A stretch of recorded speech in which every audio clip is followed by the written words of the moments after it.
Tonight for baseball under light blue skies in Los Angeles, the Dodgers and the Giants, the teams with the two best records in baseball. The Giants now lead in the division by 2 games.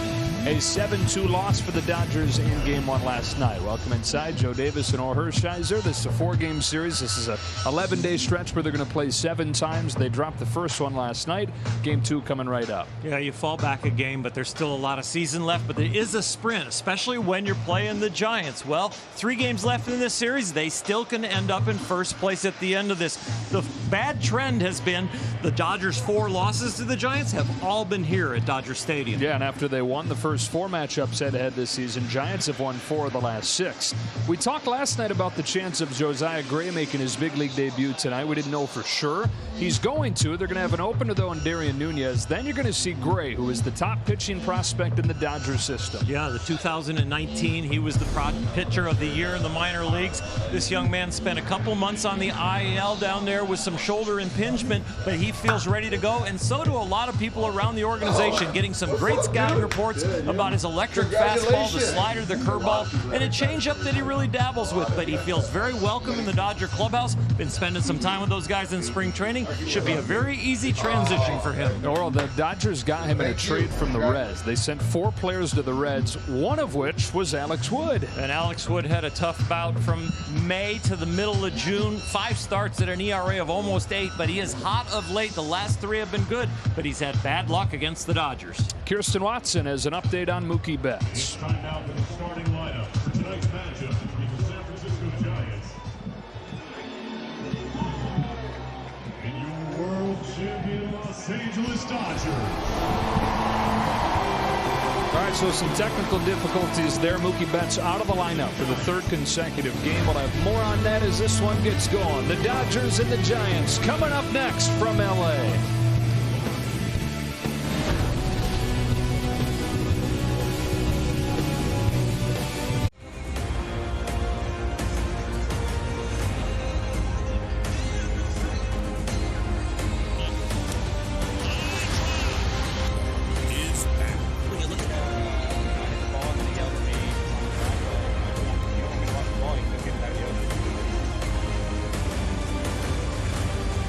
Ready for the next edition of the Dodgers and the Giants. Game 2 of this 4-game series, with the Dodgers trailing the Giants in the division by 2 games after the 7-2 win for San Francisco last night.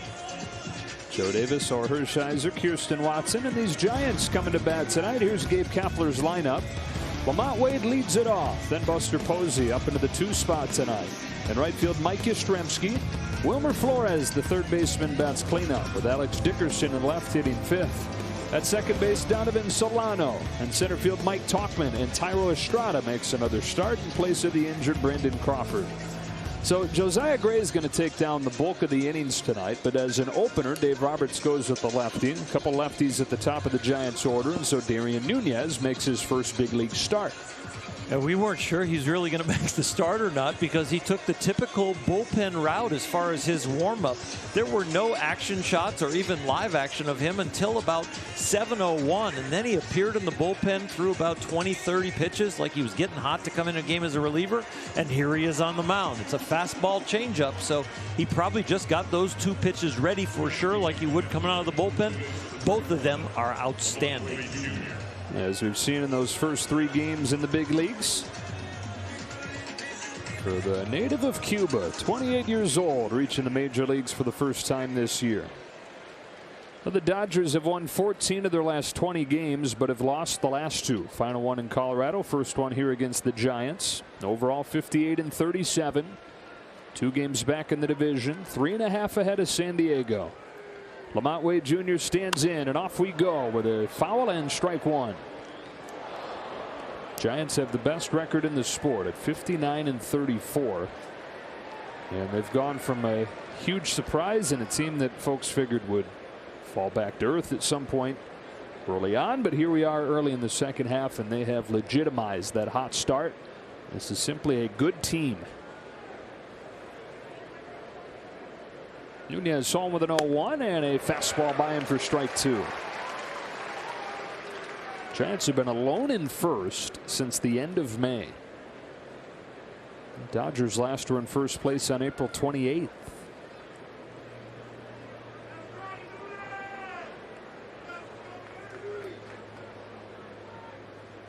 0-2. Ball one. I think early on in the year in the Giant locker room, there was probably a haze. Can we keep this up?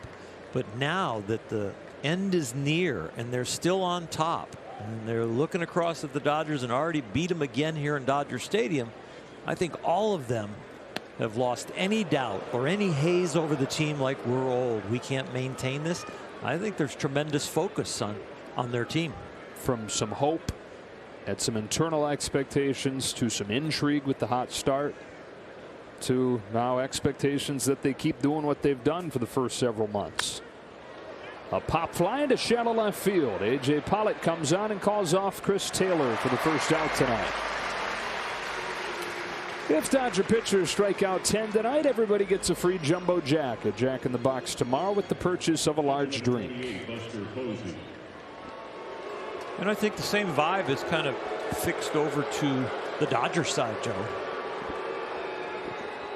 You know, I think that you listen to Dave Roberts and the team's comments early on when the Giants were so hot. You heard them say, we're just going to take care of ourselves. We're just going to just keep going, keep proceeding, even through the injuries. Here's Posey. Strike one. But now, yesterday and today, you hear Dave Roberts talk about we've got our hands full. And it's a little bit more than just worry about yourself. They have to now take care of the Giants. Well, this guy performing at his best clip he's performed at in a long time, and by some measures the best that he's ever played. Even better than his MVP season in 2012. Buster Posey leading the National League in average, leading the league in on base, and he's 6th in slugging after clubbing a first inning home run last night. He's ahead of Nunez 2-1. And in a lineup that has dealt with so many injuries, him included. He missed the previous 10 days prior to this one, but he is the one guy in the lineup tonight at least that is part of the old guard. The rest of the guys have been acquired by Farhan Zaidi. 3 balls, 1 strike.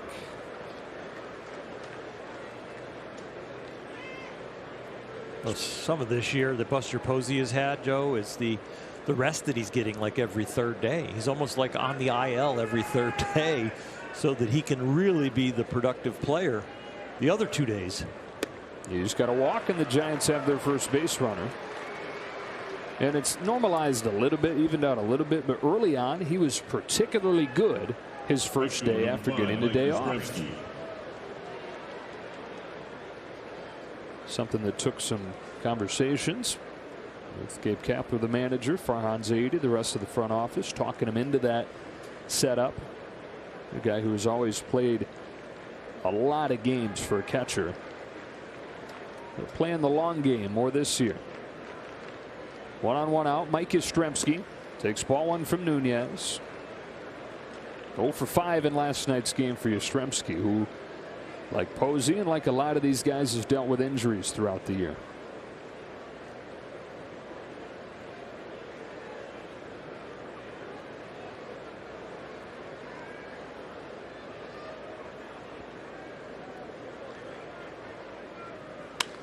Hit sharply. Pujols is there. This will be a tag play at second and a double play to finish off the inning. Albert throwing it back, throwing it to second, and a twin killing. If he can reach it, he's still got a great glove, and boy, what a pace to his play. He didn't panic at all. Nice easy throw to second.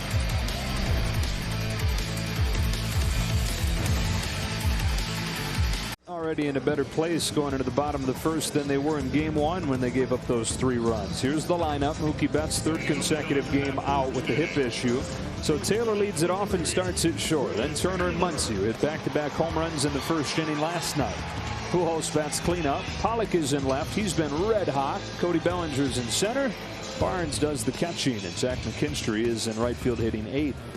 Against old friend Alex Wood, who got off to a fantastic start this season for the Giants, then really struggled over a 5-start stretch. He had an ERA around 8, but he's figured it out again lately, including his last start of the first half, 7 innings, 1 run against the Cardinals.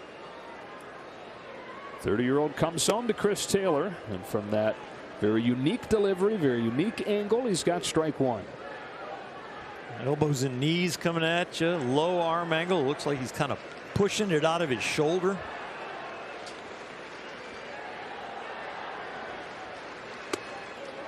A little bit high here, 1-1. Trying to break a little trend on the mound with Buster Posey behind the plate. His ERA with Posey back there is 4.6. With Casale, it's 2.68. Driven to deep center field. Back it goes off the wall. Leadoff double, Chris Taylor. Absolutely pummels the line drive off of the wall in center.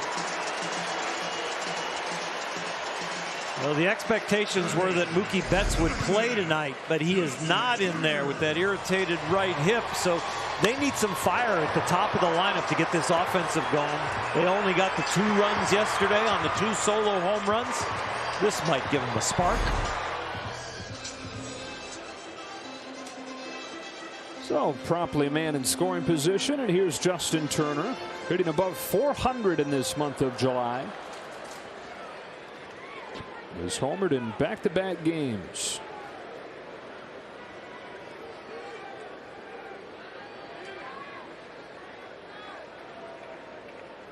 First one from Alex Wood is right down the middle, strike 1.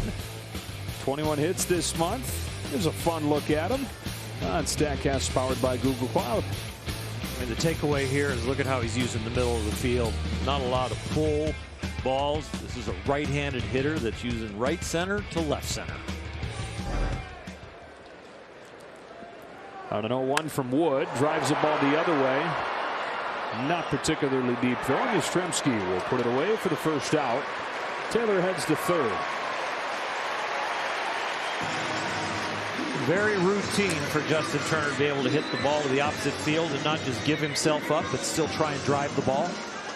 Number 13, Max Muncy. Run of a third one gone, Max Muncy. Nobody wants Kelly Muncy to have her baby more than the San Francisco Giants. Muncy with 8 home runs in 9 games against San Francisco, including a home run in 5 consecutive games against him. He is due. No, she is due. Yeah. He has got it down, and especially against the Giants. You could make the case that he is already a daddy to the Giants. Yeah. Ball 1 from Alex Wood.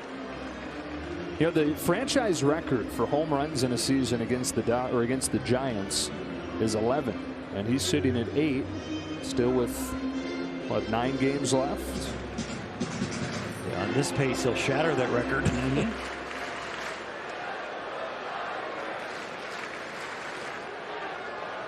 On a 1-0 from Wood, Muncy takes a ball 2-0. So Wood has faced the Dodgers twice already this season. Back-to-back games in late May. Gave up 2 runs over 6 innings in San Francisco, and then here gave up 4 runs in 6 innings. Included 3 home runs, 1 from Muncy, who's ahead 3-0. I wouldn't be surprised they just put him on. They're respecting Max Muncy, and Alex Wood, being the veteran, is being trusted by Gabe Kapler. Albert Pujols on deck is a left-handed killer, but he also is a very good double play candidate. Pitcher's pitch, 3-1. 3-0 breaking ball, which opponents are hitting just 162 against. That's the pitch that, as Alex Wood struggled in June, kind of left it. Lost the feel for it. He's gotten it back his last few starts. And a 2.08 ERA in those 3 starts. With Taylor at third and 1 gone, a 3-1 that Muncy rolls through the box and into center to start the scoring. Max Muncy with an RBI single. Dodgers 1, Giants nothing.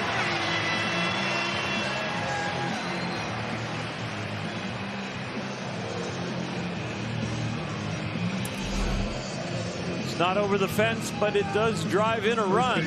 Max just stays on that ball. It's off the plate away. Ball on the outside corner. He can still pull over the wall in right field. That one off the outside corner, able to get up the middle.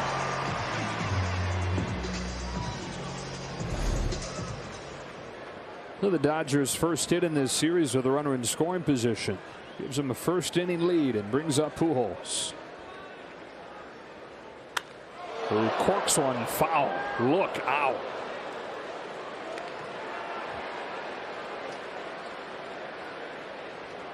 .389 over his last 7 games.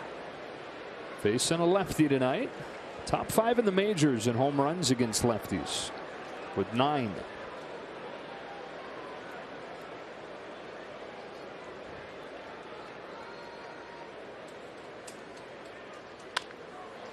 Chop to the hole at short. They get 1 at second and turn a double play. That's what you talked about, the threat of grounded into a double play, which he does. It ends the inning, but not before the Dodgers get the first run and a base hit from Muncy.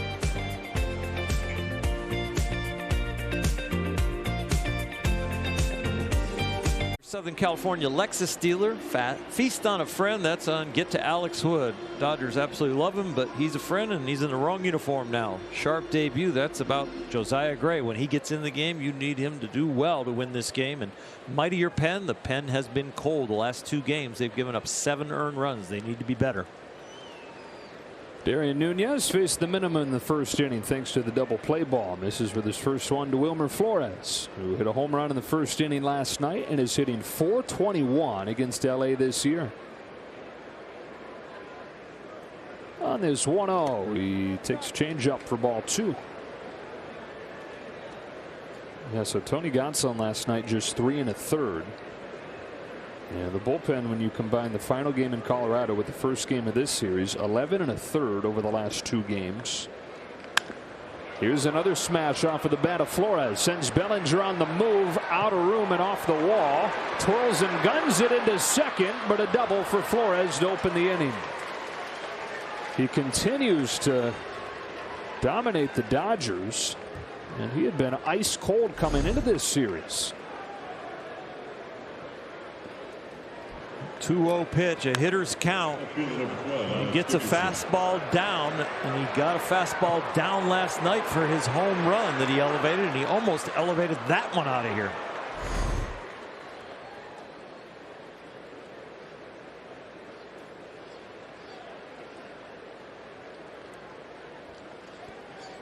So tying run in scoring position just like that. Here's Alex Dickerson.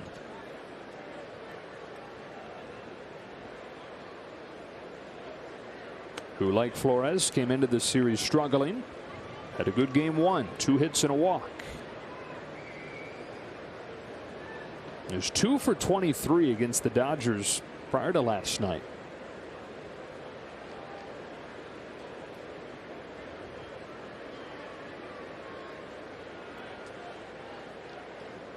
On a 1-0 pitch. That's drilled down the line and gone. Alex Dickerson with his 9th home run of the year to give the Giants their first lead of the night.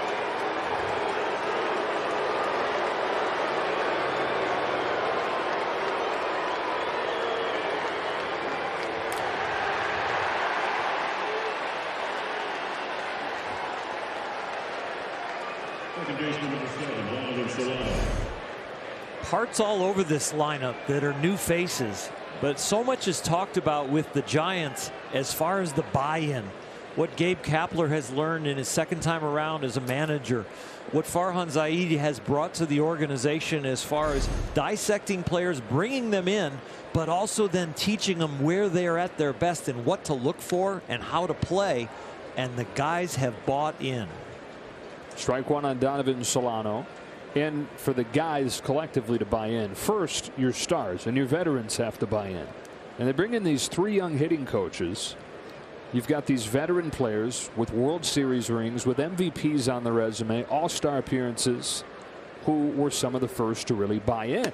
And I would imagine, or inside a clubhouse, when you see guys like Brandon Crawford and Buster Posey saying, yeah, these guys might not have much of a resume in terms of hitting coaches. They might not have had much of a playing career, but we trust what they're doing.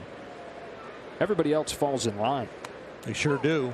And you're coming from the generation that had Bruce Bochy and a long-term coaching staff, which also still has their third base coach, Ron Wotus. but you're talking about a lot of new faces in the organization, a lot of new information coming down to the field. Solano to right, sprinting over McKinstry, diving play! Zach McKinstry take a bow.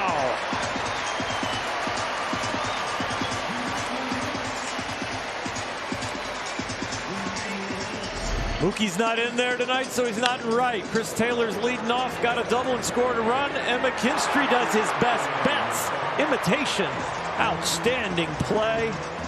When that ball is hit by a right-handed hitter and loses its velocity, the curve starts to accentuate. That puts him into a dive, and he holds on. He did his bets, Mookie.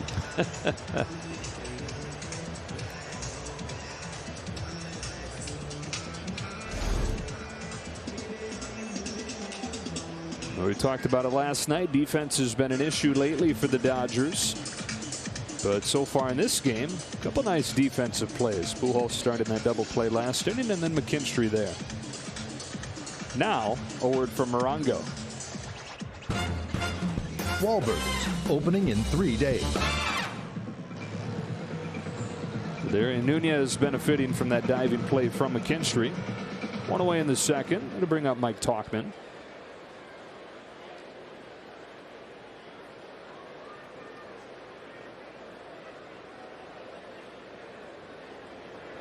Who takes ball one. You know, we were talking about the buy-in with the Giants, and I'll tell you what, it's more than buy-in. It's like new faces on the roster to give them depth. They've had a lot of injuries, and especially lately.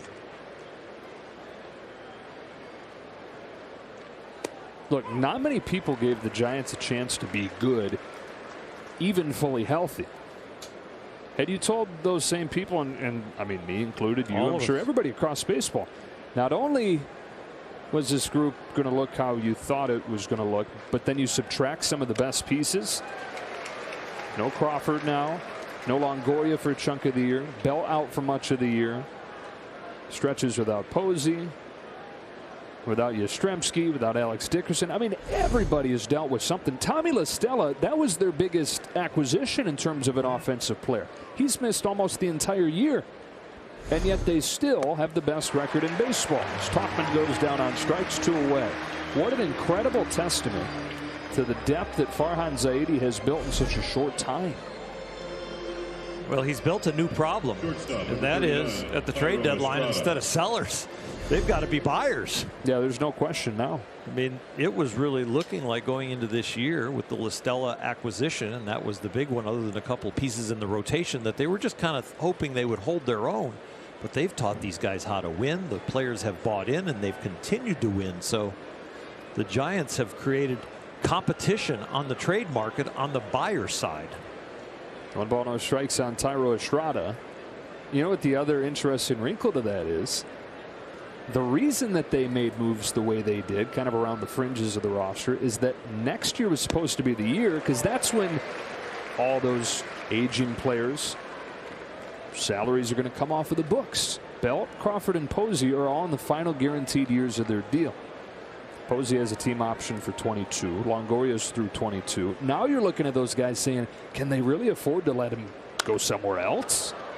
Fly to the right field corner. And out of play. Putting a rebuild off a year when you're in first place, it's a little easier. They're not in that gray area, right? They're not in that area where we really need to keep trying for our fan base, but legitimately, without a fan base and loyalty there, I'd be rebuilding this club. They're not in that place right now. They're in the place where, you know, it's a sprint to the finish, and we're on top right now. And a strikeout for Nunez. Estrada down swinging. But a 2-run home run for Alex Dickerson has the Giants in front.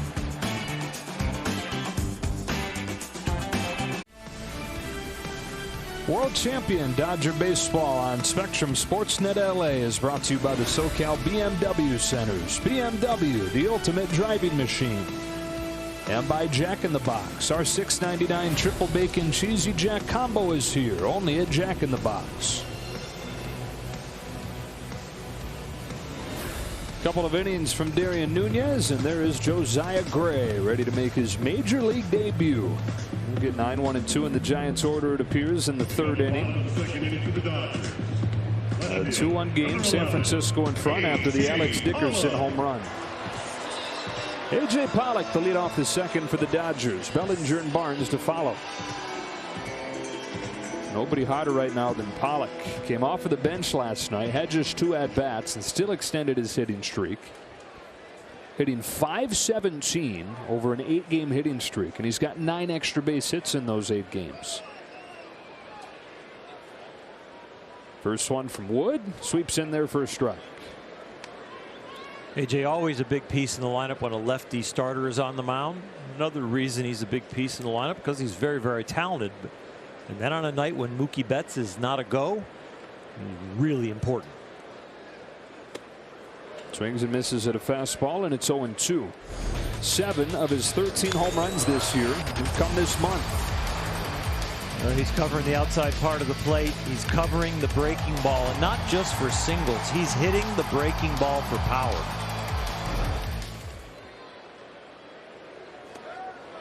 He's going to get first. This one clipped him on the way by.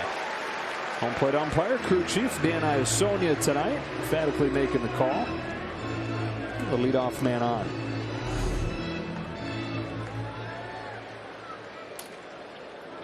Tried to get his foot out of the way, but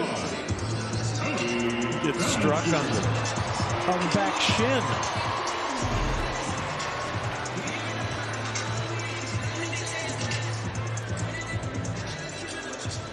Looks like the Giants maybe want to review it. Yeah, Alex Wood saying to his old teammate and friend, "Did that hit you?" AJ did take a little bit of a limp when he planted the foot back down, so it kind of made me a believer. But as far as seeing it hit him, I haven't seen that yet. Call on the field is take your base. It looked like the ball might have changed directions. Oh yeah, that got him big time. Oh yeah. Shin music.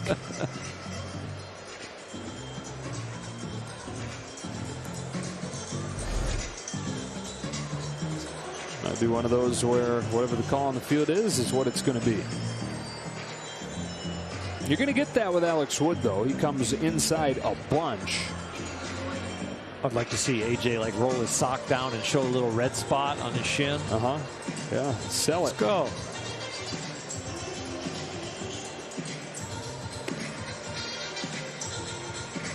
He does get his base.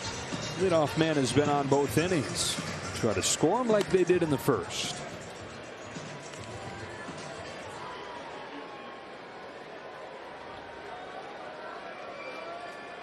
This Dodger offense has Turner and Muncy and Pollock in particular really thriving. Waiting for Cody Bellinger to come around. During the review, A.J. Pollock should have been jogging down the right field line with a little limp and then steal on the first pitch. Could have set the whole thing up. Strike one. Bellinger 0 for 3 last night. 111 the average since he returned from the IL June 23rd.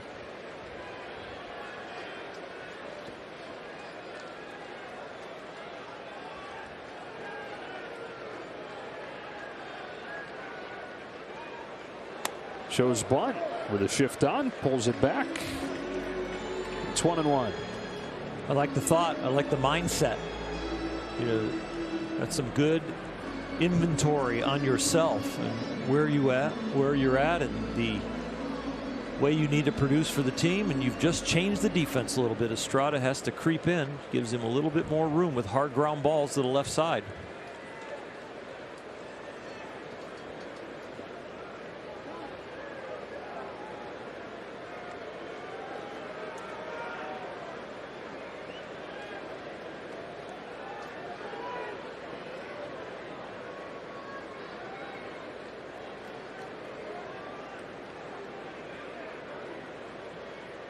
On a 1-1 pitch, Bellinger jumps out of the way. Ball 2.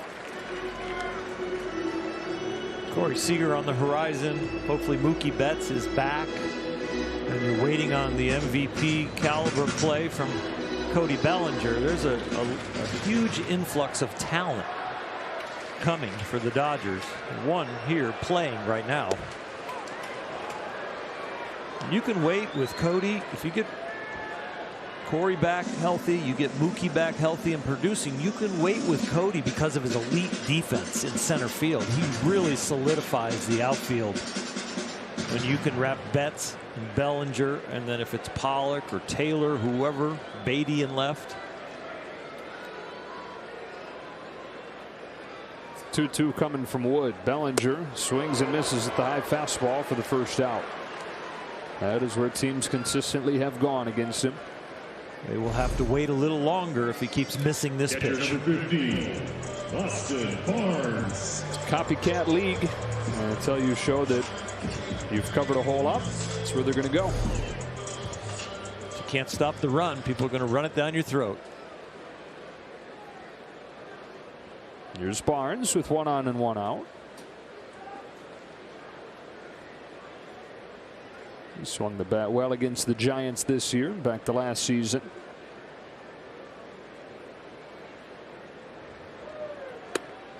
Takes ball 1 from Wood. Austin needs to imagine he's coming off the bench right here. That's where he has gotten the best results, as that late inning weapon. Wants to bring that into his starts.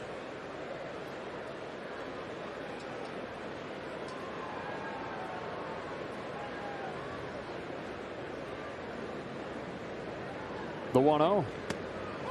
Breaking ball for a strike, 1-1.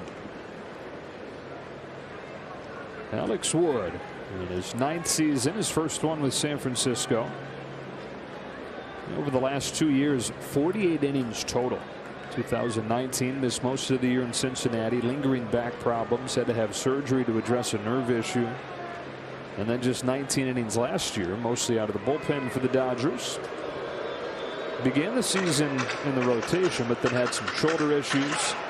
Came back in time to show enough to make the postseason roster. And what he did in the postseason for the Dodgers is largely what the Giants based their approach in going after him off of. Thought that they saw him looking as good as he'd looked in years. Finally feeling healthy. And he wound up choosing the Giants over the Dodgers for a guaranteed, more or less, chance to start.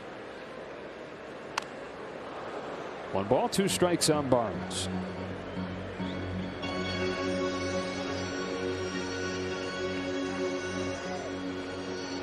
Alex has struggled with injuries throughout his career.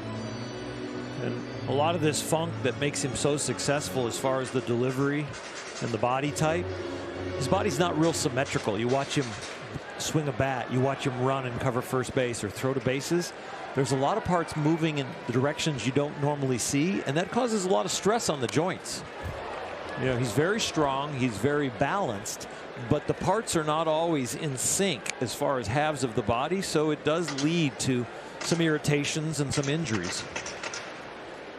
Those kind of beautiful athletes that kind of flow, and not only can they pitch, they can hit, they can feel their position, they run gracefully. Those guys don't get hurt as much. Another 1-2. Barnes golfs one down the line, hooking into the seats. We'll do it again. And he's always had that herky-jerky delivery, to the point where he didn't get recruited much until he started to feel like his own pitchman and emailed a bunch of different colleges. One of the programs that responded to him was Georgia. They came out and watched him, even though his mechanics were so strange, and they just loved the way that he competed. He's like that golfer with the funky swing, but in the positions where it takes to execute, he gets in the good positions. But around those good positions, there's a lot of funk.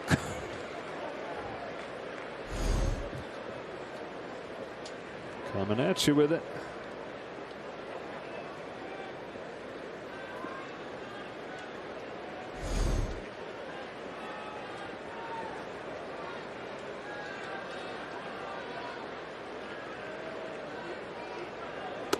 He gets him with the elevated fastball. Back-to-back Ks. 2 gone. Same type of pitch. Up to Cody Bellinger. Up to Austin Barnes. Right field, This number one. 8, Zach McKinstry. He actually hops backwards. His landing foot goes back towards the rubber. And the kick leg, the plant leg, wraps around that. used the fastball more against the Dodgers in those 2 games in late May than he has in any other starts. And he's used it for a couple strikeouts here in the second. Now McKinstry with 2 gone.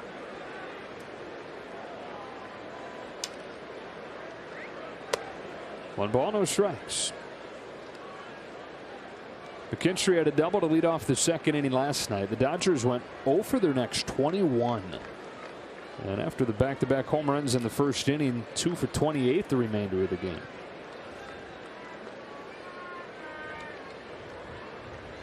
On this 1-0, McKinstry takes a strike. 1-1.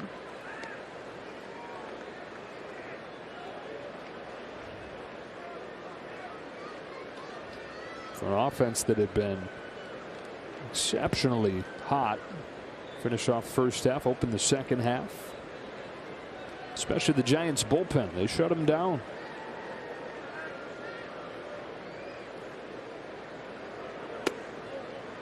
Two on one.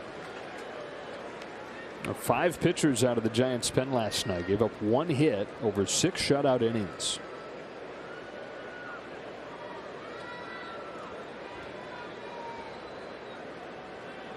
You get your ace Kevin Gausman pitching not close to what he has all year, and you still win 7-2. You're feeling like you're living right. Count evens up on McKinstry. I thought it was important in the keys of the game to say beat up on an old friend because of the way their pen is throwing. Since the All-Star break, they got a 1.13 ERA, so they are on a roll. And the Dodger pen right now is got kind of a flat tire.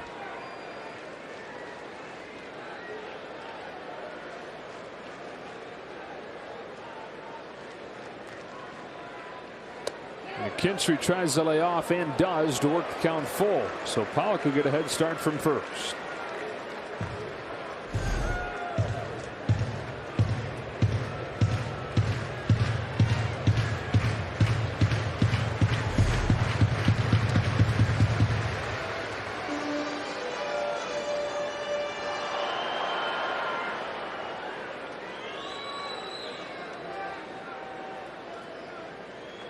There he goes. Here it comes down the middle. Strike 3. And after he hits Pollock to open the inning, 3 consecutive strikeouts.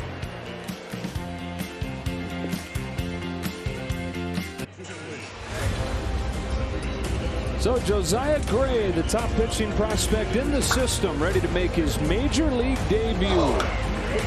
Arrived at the ballpark yesterday, got activated today.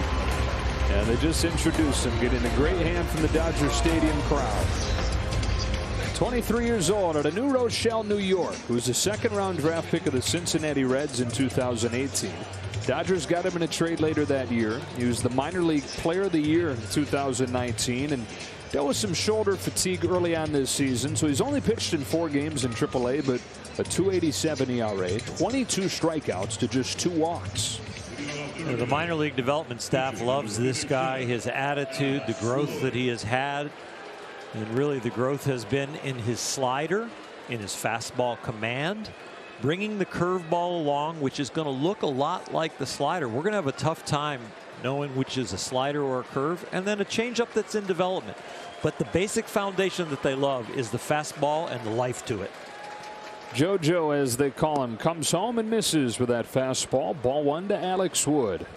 Life comes a little bit full circle here. That trade the Dodgers acquired him in. 4 players went to the Reds: Puig, Kemp, Farmer, and Alex Wood. Not just the opposing starting pitcher in his first big league game, but the first batter that he faces. And a nice soft landing. The 1-1. Fouled off 1-2.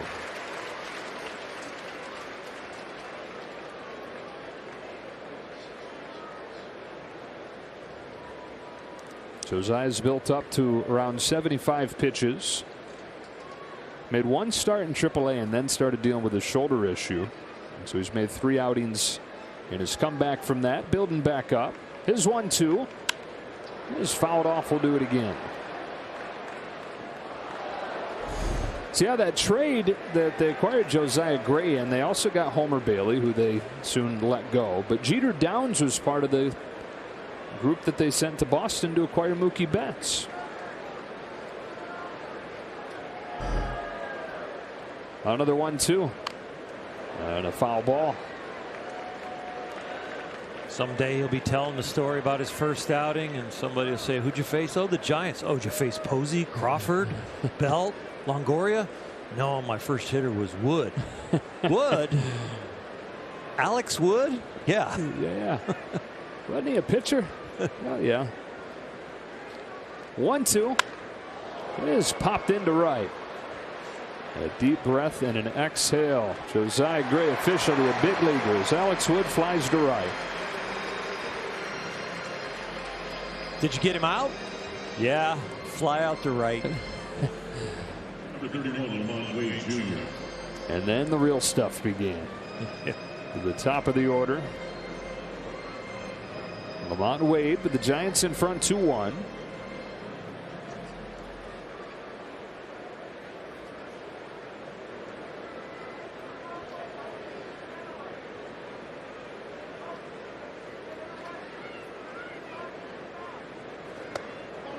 One ball, no strikes. Josiah was getting ready to go out to celebrate his 21st birthday when his phone rang.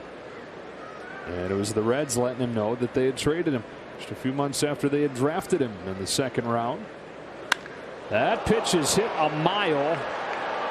And a rude greeting from the top of the order. Solo shot for Wade, and it's 3-1 San Francisco.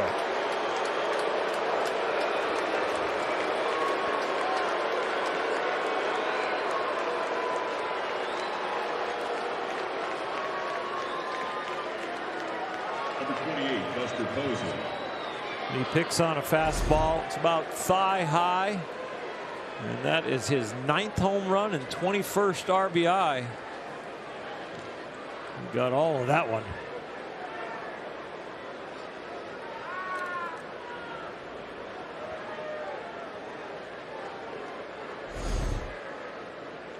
So now Posey. Ball one from Gray. A walk in the first inning for Posey.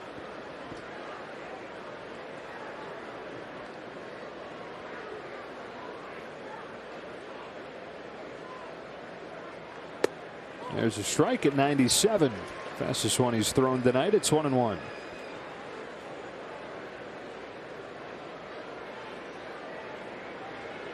See if he can find an off-speed pitch. The Dodgers have attacked Posey with some sliders away.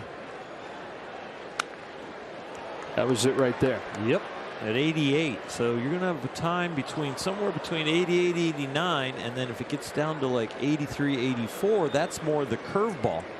But the slider is going to look a little bit like a cutter, and the curveball is going to look more like a traditional slider.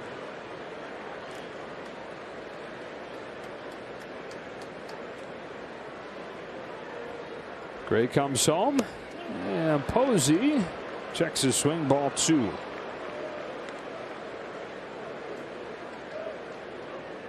So the signal there and the thought is slider, but what you see looks more like a cutter, especially when it's up there about waist high.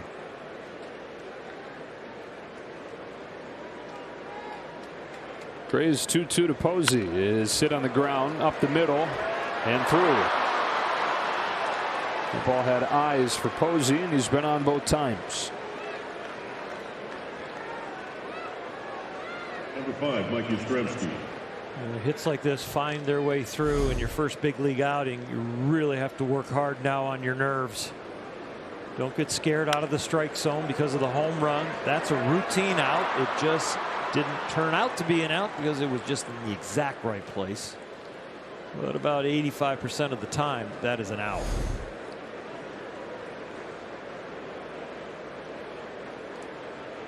Runner at first, one gone. Here's Mike Yastrzemski. Ground out his first time, 0 for 6 so far in this series. Gray out of the stretch comes home. Yastrzemski showing bunt, taking a ball.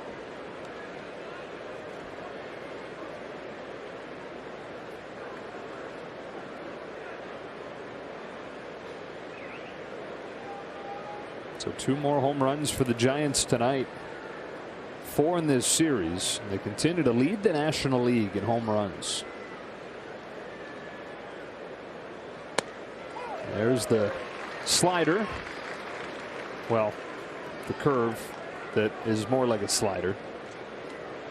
You know, the Giants' home run outburst this year, I think, is another residue of the buy-in, because it is all about this is what you hit for the most damage, and we want you to concentrate on that and cut the bat loose.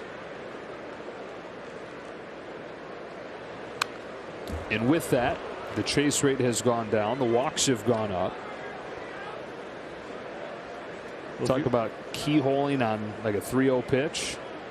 It's not necessarily doing that the whole time, but a version of that, varying degrees of that throughout the at-bat.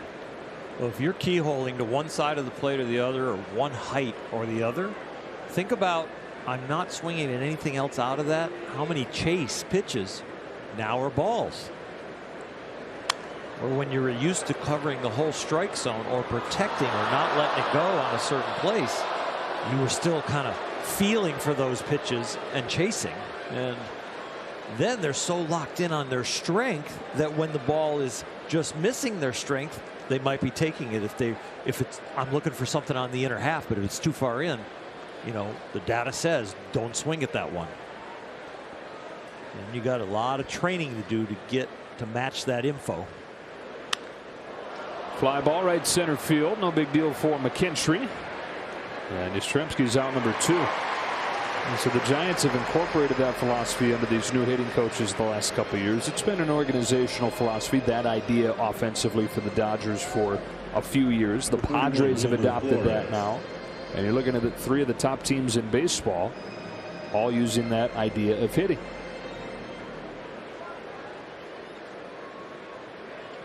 With 2 gone, it's Wilmer Flores.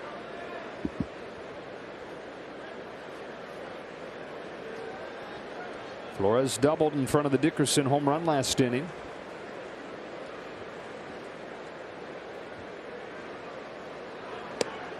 Gray places it well for strike 1.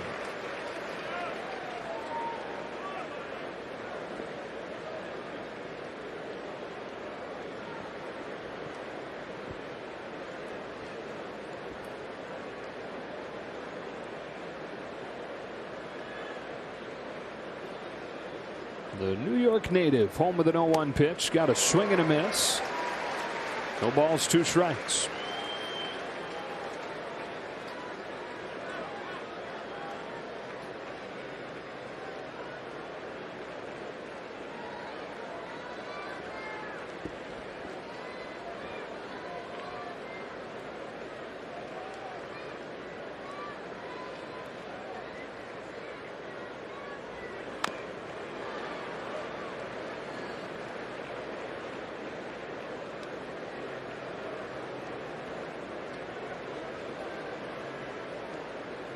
He's getting his first big league inning here. He's going to have his first big league at bat to lead off the bottom of this inning.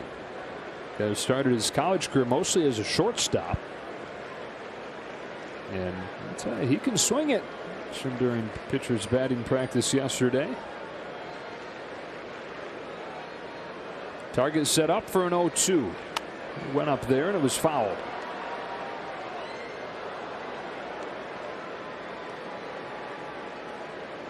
Foundation is the fastball down with good life, but he will go up in the strike zone with 2 strikes and able to execute those.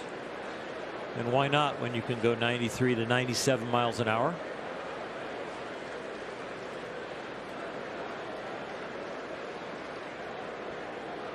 Another 0-2 from Josiah Gray.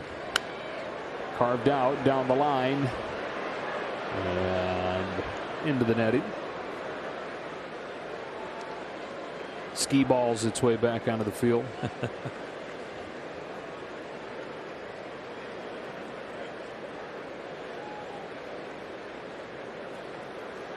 You're smiling and laughing and you're jogging back with as many home runs as Albert has in his resume. He's a very humble and beautiful human being. It is amazing to be around.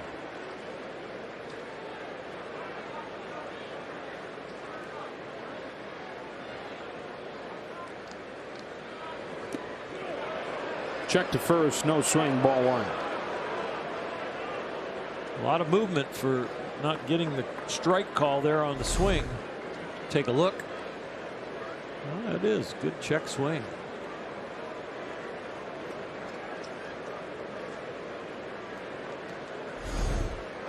Wilmer Flores has been one of the hardest players to strike out in the National League since he debuted. On a 1-2 from Gray, the 7 pitch to Flores strikes him out. First one is a big leaguer for JoJo Gray.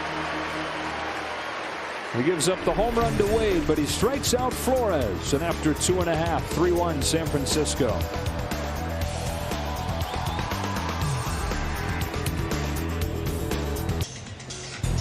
Friday on an all-new Backstage Dodgers, we take a look at the 2021 MLB All-Star Game. Catch Dave Roberts managing the National League squad, as well as Justin Turner mic'd up for the National League team's workout. Don't miss Backstage Dodgers this Friday, presented by Cadillac.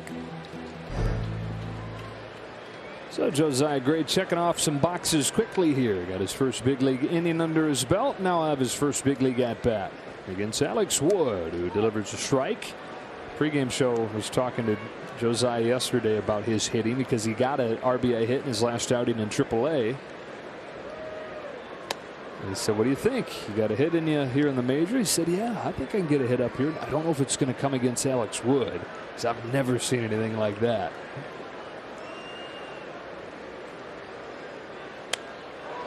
He's got a great personality, Josiah Gray, and the people that grew up around him, went to college with him, coached him along the way, all speak very highly of him. Kind of guy you want to root for, kind of guy you want to be around. He's down swinging here for the first out of the third, as Wood gets his 4th consecutive strikeout.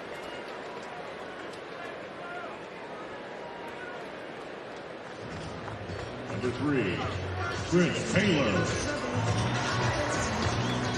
Second time through the order, here comes Chris Taylor. Started this game with a double off of the wall in center and scored the Dodgers run.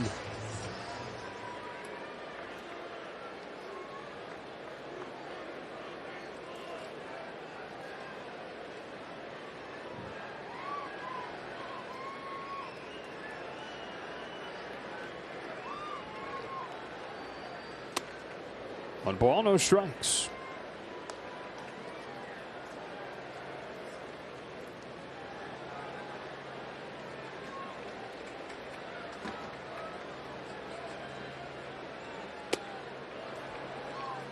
One on one.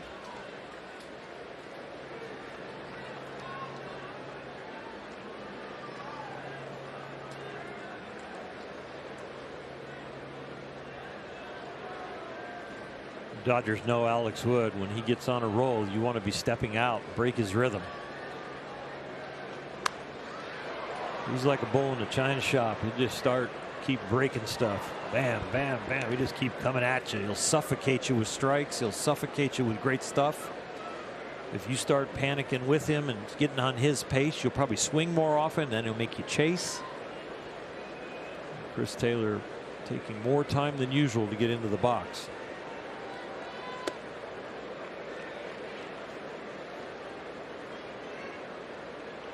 Just a lot going on between the delivery, the arm angle, and the tempo. Alex gets on the mound with 2 feet, looks in for the sign, and the batters don't get ready until he gets in kind of that posture right now with Chris Taylor. Chris going to step out, step back there, take a little. And he won't really get in the box. At least he hasn't been until Alex gets into his posture and gets on the rubber. And now he'll get in. A little cat and mouse, but you would rather slow him down than keep him in his rhythm. Taylor's worked it full.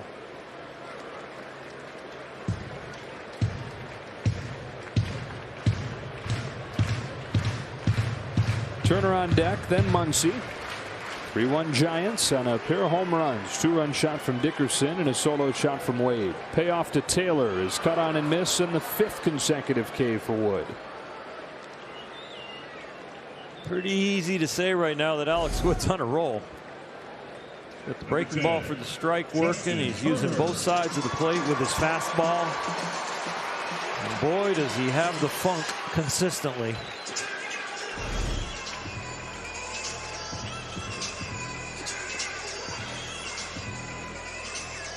Turner, who has a home run against him. His last start in this ballpark in late May. One of Justin's 17 this year. Buzzed him with the first one, ball one.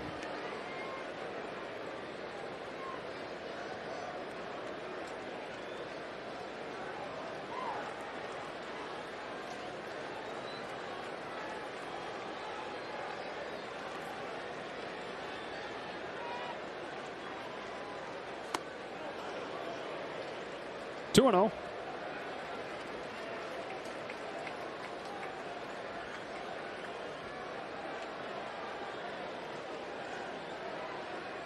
Might see a little bit of a cheat swing here from Justin and 2-0 count. 2 out, nobody on.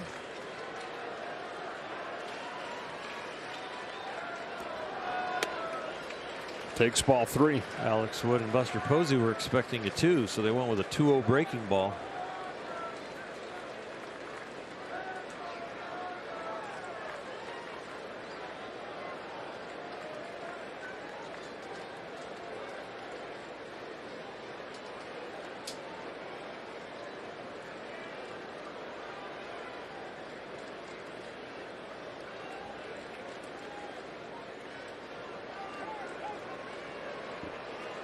Cat and mouse continuing. A little bit. Justin not as deliberate as Chris Taylor was, but he didn't like the rhythm that Alex Wood was trying to put him in. They both have a lot of movements to get over with. In there, 3-1. These two are good friends, vacation with each other. All-Star break a couple years ago.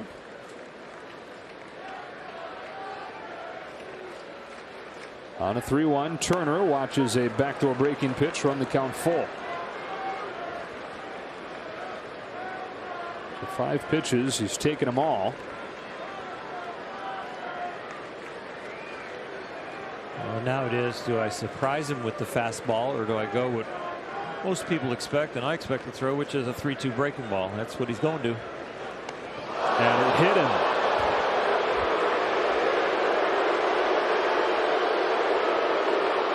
And it sounded like a bat, you know, when it hit him. It was kind of loud, so it got some bone.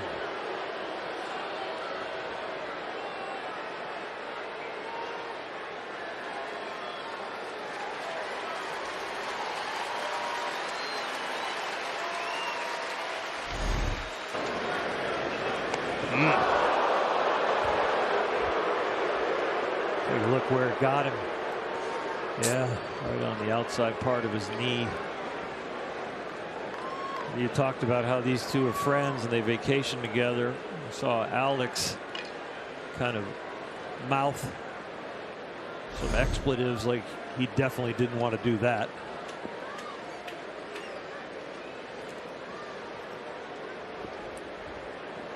Gosh darn it. Gal dang. Dave Robertson Possum quickly head back into the dugout. Turner's aboard with 2 gone. And so the 5 strikeouts bookended by 2 hit batsmen. And up comes Max Muncy. They vacation together. Alex has the first dinner check. Yeah. Depending on how the bruise is tomorrow, might have drinks too. Yeah. 1-0 on Muncy. Drove in the Dodger run in the first inning.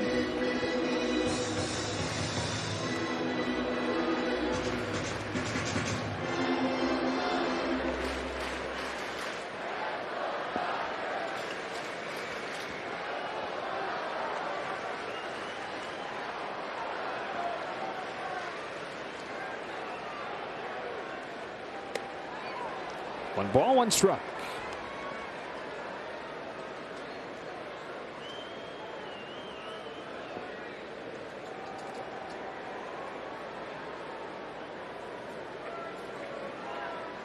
The left-handers have actually hit Alex Wood a little bit better than righties have.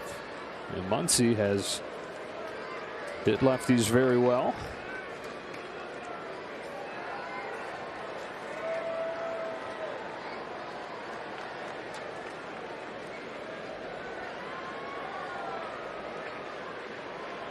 Turner at first, 2 gone, and a 1-1 pitch. And Muncy gets hit. That's the 3rd hit batsman of the game, the 11th this season hit by Alex Wood, top 5 in the league. You don't want to do it. You know that. 2 out, nobody on. This is the best time to face Turner and Muncy. He gets Justin Turner with a 3-2 breaking ball that he overthrows, and he gets Max Muncy with an overthrown fastball. Well, that had to hurt, and now Pujols will try to make it hurt for Wood. Andrew Bailey, the pitching coach, coming out. Man, oh man, 5 straight strikeouts, and then 2 of them just completely get away from him. Hitting Turner, hitting Muncy. Tying on a board with 2 gone. Download the MLB app to get in-game video highlights like guys getting hit or striking out, live pitch-by-pitch breaking news, player updates, stats, leaderboards, and more for your Dodgers and the rest of MLB. I'm probably scrolling past those highlights. Strikeouts and hit batters. Yeah. Fast forward to the hits.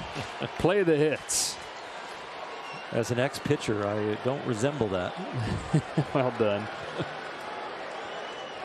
So Albert with 2 on and 2 out. Dodgers down 2. My goodness, almost got Turner. I think all vacation plans are off. Yeah. First you hit me in the knee. Now you got me diving back into bases. Boy, it was a great pickoff, and it is very close because where the ball is located near Justin's shoulder, the glove. Ooh, there's some air there. We're going to continue on. I'm a little surprised. Yeah. Wood comes home. Pujols takes a strike. Usually there's a little time out there so they can take a look at the replays.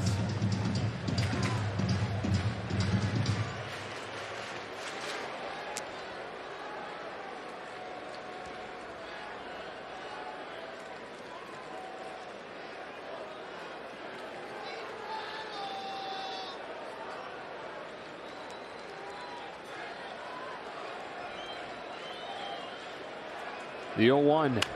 Breaking ball pounded into the ground. Backhanded second. Solano. He throws to first to get him and end the inning. Bumpy ride for Alex Wood through the 3rd, but he puts up another 0, and it stays 3-1.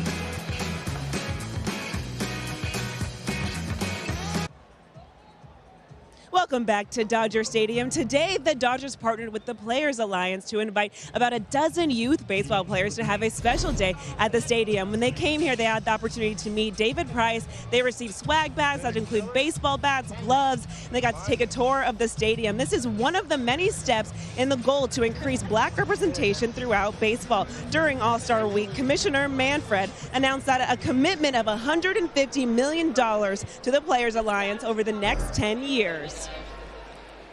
Awesome stuff, Kirsten. From David Price.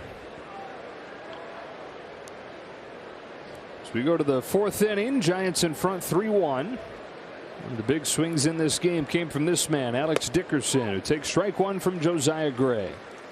Dickerson had a 2-run home run in the 2nd. Came into the series 2 for 23 against LA. He's 3 for 5 in these 2 games.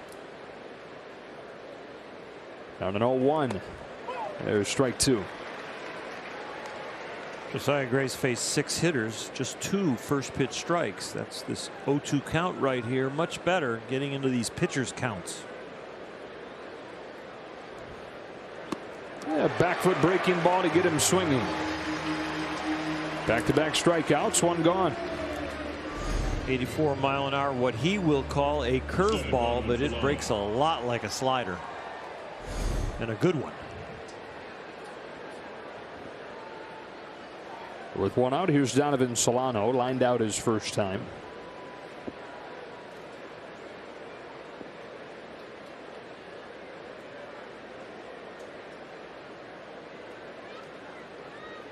Gray will wind and throw, and a foul ball, strike one.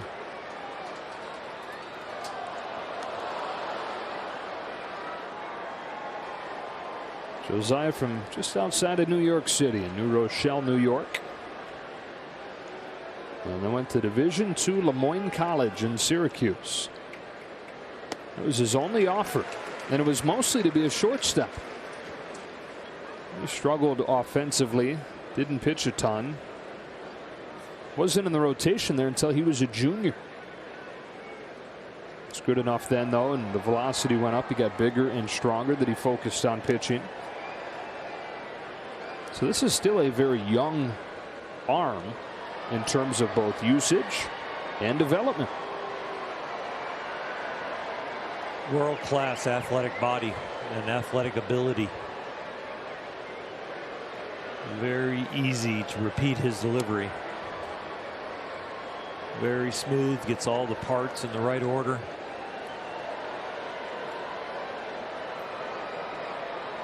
A lot to like. Only been a full-time pitcher for 4 years, and one of those years was last year where he didn't pitch at all in a real game. He was at the alternate site last season. Fires a 1-2. Ball 2 on Solano.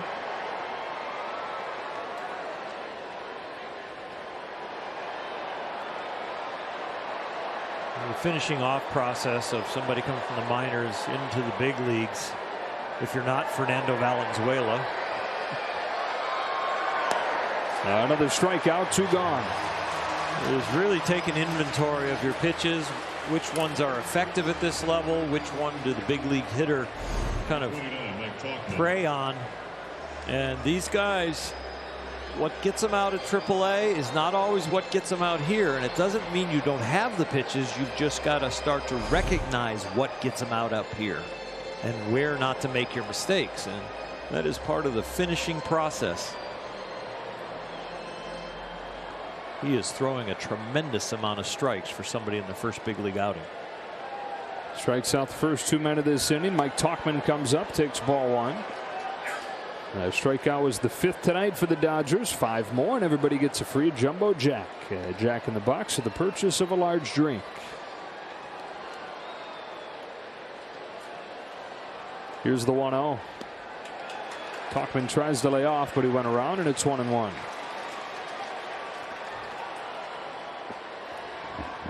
Struck out his first time. That was against the opener Nunez, who gave up the 2-run shot to Dickerson over his 2 innings. Grays 1-1.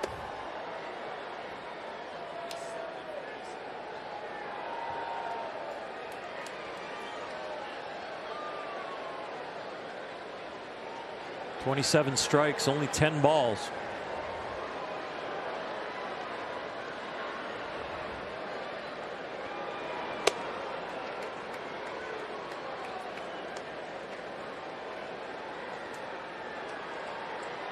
AAA this season, 22 strikeouts, just 2 walks. His interview yesterday said, look, I'm probably going to give up some home runs. I throw a lot of strikes, but I'm also going to get a lot of people out.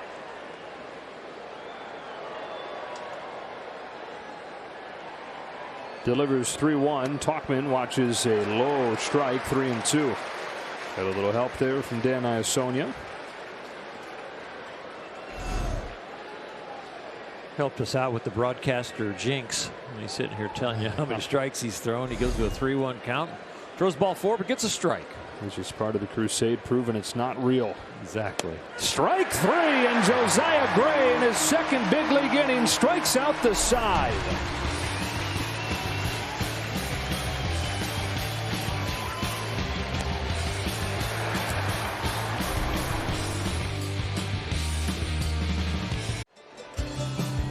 Our junior Dodger of the game is Sebastian from Murrieta, and his favorite player is Max Muncy. To join Junior Dodgers for a chance to be the junior Dodger of the game, go to Dodgers.com/JRDodgers.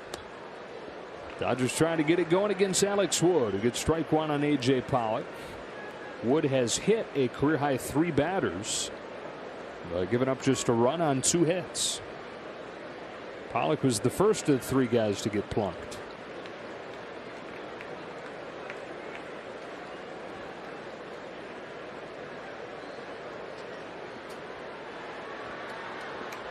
On an 0-1.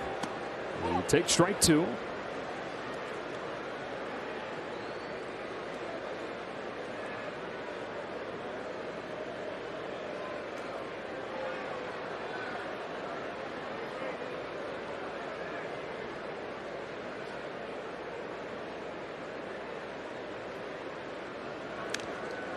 Gets a piece and stays alive.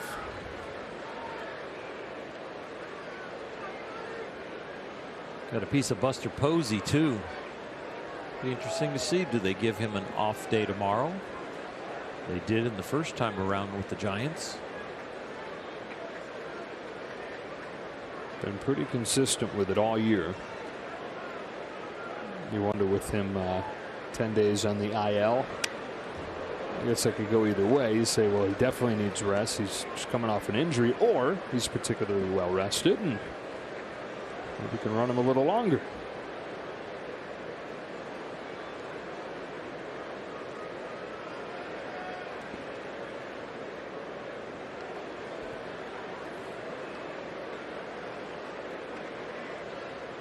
Pollock is fouled off a couple 0-2 pitches. Here comes another, and ball 1.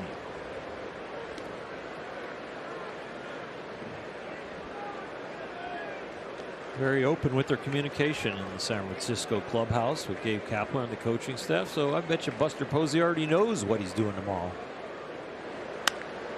Pollock digs it out, sends it in the air to right, not deep. Yastrzemski's got it. And Pollock's out number 1. The defending world champs take on the Houston Astros for a 2-game series beginning on August 3rd. Grab your seats today at Dodgers.com/tickets. Come cheer on the Dodgers in that series. I don't think they need any motivation. Extra incentive for that. Nope.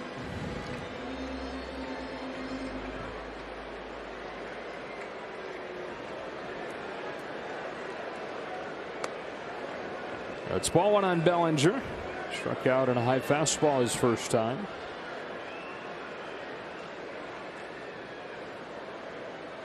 Cody, who waits on a 1-0. Swings and misses, 1-1. Cody's going to be a dad this fall. Welcoming a baby girl in November. A couple weeks after he becomes an uncle, he's going to become a dad. His sister pregnant with her first. It's a bouncing ball along the line, fielded by Wade. Flips it to Wood. Just in time to get a hustle in Bellinger.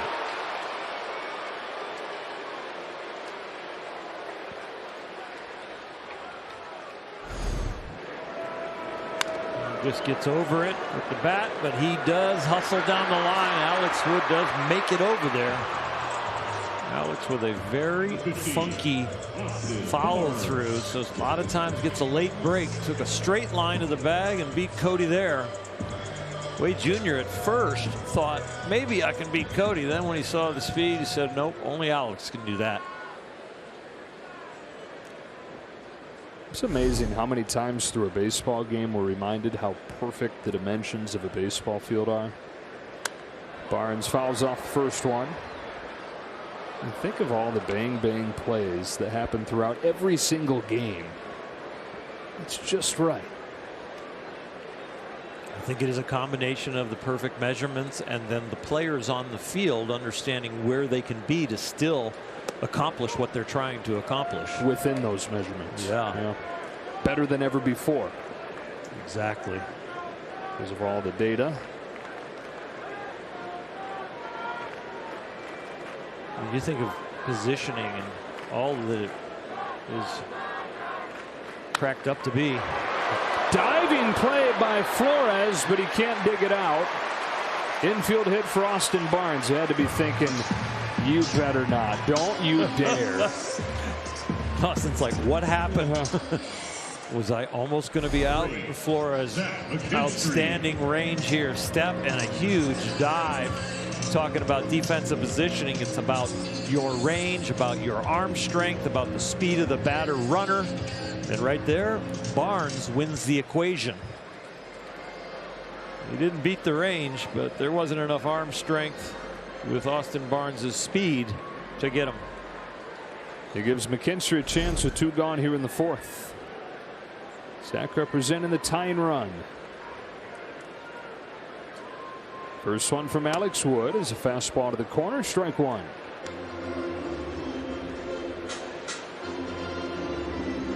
It's another good outing for Alex Wood. Trying to make it 4 consecutive really good performances after a rough June. That's rifled towards the right field corner. Yastrzemski won't get there. It's up against the wall. Barnes stops at third on a McKinstry double.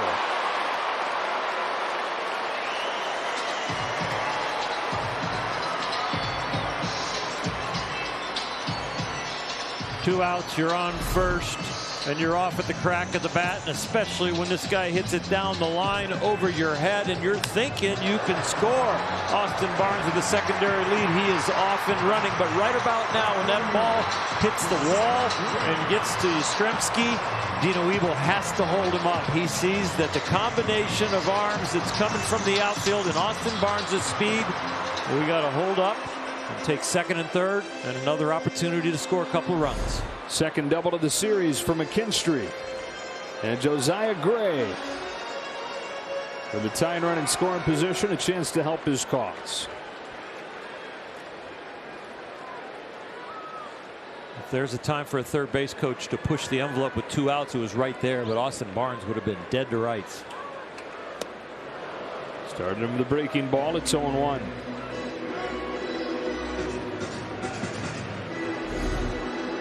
He would have had him out by so far that it probably would have turned into a rundown or just I give up.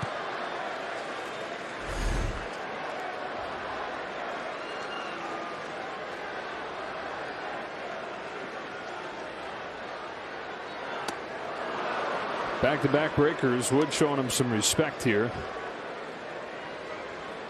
Saw those first couple cuts in his first at bat at heaters. He said, I'm not going to mess with that with second and third 2 out. Right. You got to hit the bender. The only fastball he's going to throw him here is shoulder high. Looks like he's taking his time in between to get him off the breaking ball so he can repeat it. Look for the wild pitch. We've seen some stray ones. 0-2. If it ain't broke. This time Gray took it for ball 1.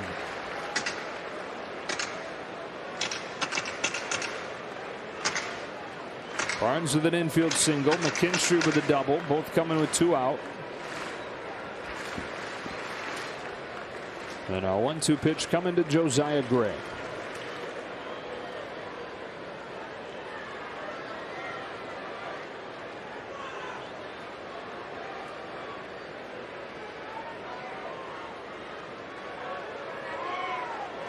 Got him. 4 consecutive breaking balls from Wood to the opposing pitcher to strike him out and strand him at second and third.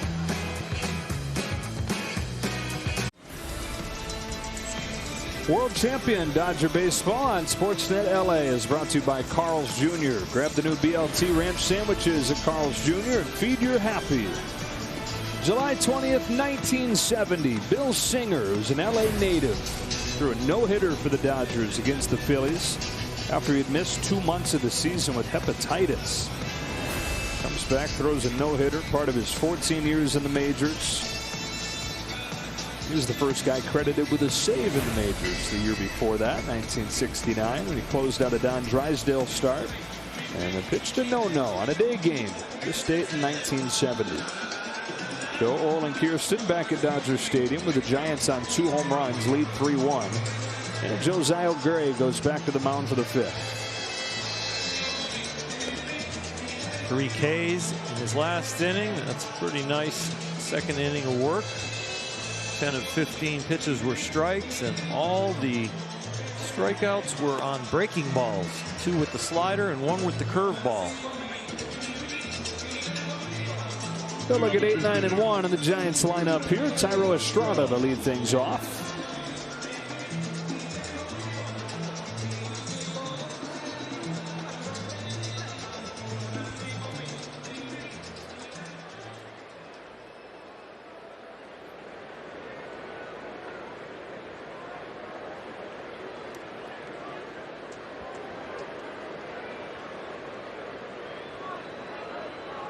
Gray's first pitch of the fifth is lifted to center field.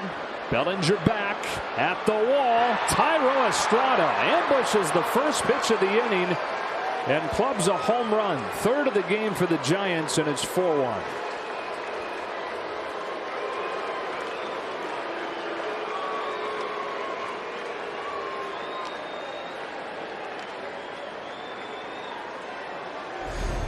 Pitcher, Alex Wood. That is a unbelievable swing on the top of the strike zone. I think it was a ball for him to hit it that hard without popping it up.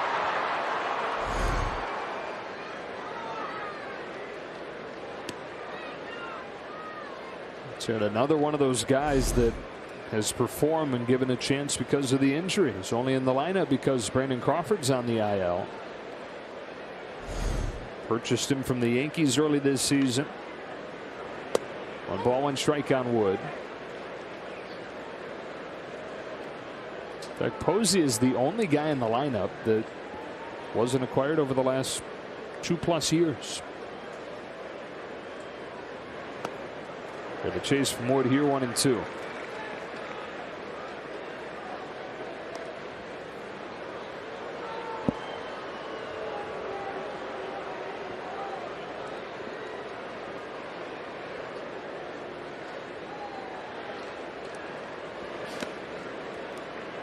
So as the Dodgers try to get a game closer to the Giants tonight, they've already picked up a half game on the Padres. San Diego losing 2-1 to Atlanta. And they'll play a doubleheader tomorrow after they were rained out last night. 2-2.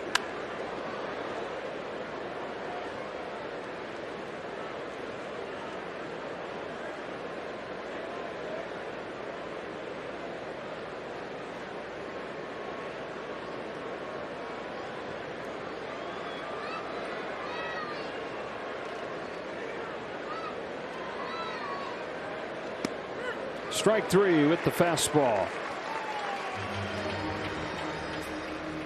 Tomorrow night, come out for Star Wars night. You can purchase a special event ticket pack and collect an Oral One Kenobi bobblehead. Plan to be here early for a Star Wars themed pregame show. You can purchase the ticket pack at Dodgers.com/Star Wars.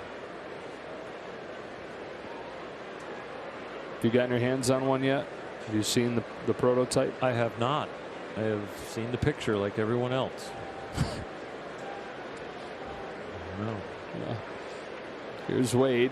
A long home run his last time. Takes a ball. I did a commercial with one though. That's true, you did. So I did see it for a little bit. You're right. When you laughed, I'm like, I started thinking, I think I have seen one. Now, where was that? Where was that? Oh yeah, the commercial. Back door with a breaking pitch. It's 1-1 on Wade. It was really weird when it talked to me. Yeah, that part freaked me out too.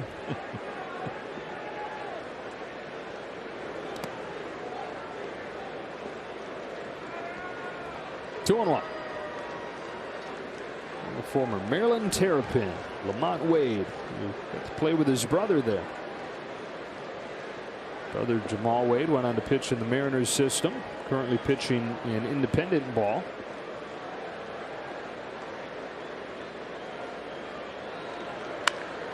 Sharply hit, stabbed with a backhand by Max Muncy, and he calmly throws him out 2 away.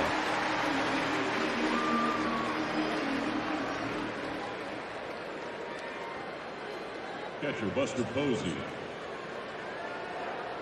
2 gone in this 5th inning. Buster Posey to the plate. We check in with Kirsten. Joe, this afternoon, David Price shared with the Access crew. He told him that he gave Josiah Gray some advice going into his major league debut. He said, go out there and have fun because you only get one debut. This is all of the hard work you've put in and all of the pain. So make sure you stay in the moment, go out there and just continue to play your game and have fun out there. He's in his third inning of work now. Misses with his first one to Posey. Is the changeup, which we've seen him sprinkle in a couple times. I've heard that advice from veterans to young guys for a long time, but I've never figured out how they're supposed to have fun. I didn't. You're so nervous. You're like, can I just get this done? Can I just feel like I used to? There's so much consuming you. How long before you have fun? Wow. I don't know. It wasn't the September call up during that whole September. I would say it's probably mid-season of the next year.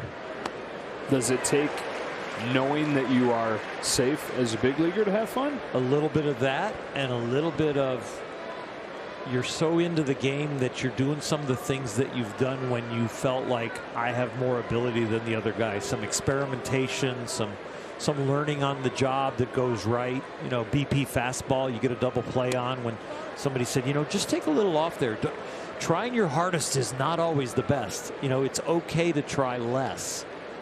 And you have a lot of feelings when you get to the big leagues, at least I did, that harder is better, stronger is better, you know, faster is better.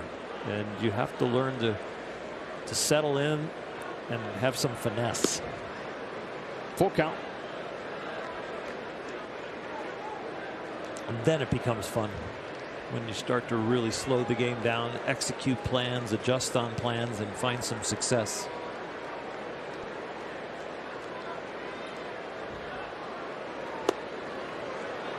Reputation borderline pitch there goes the way of Posey at the top of the zone, and he's got a 2-out walk. First free pass issued by Josiah Gray. It's a strike, but you're right. Buster Posey has earned that call, we guess. Posey's been on all 3 times in this game, increasing his National League best on base percentage.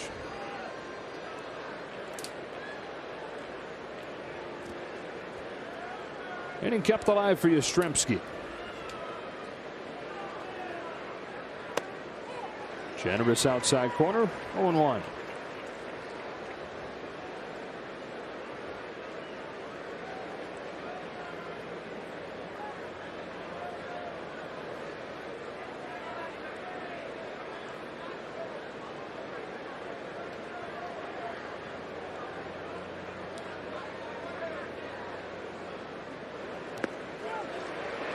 Couldn't lay off, 0-2.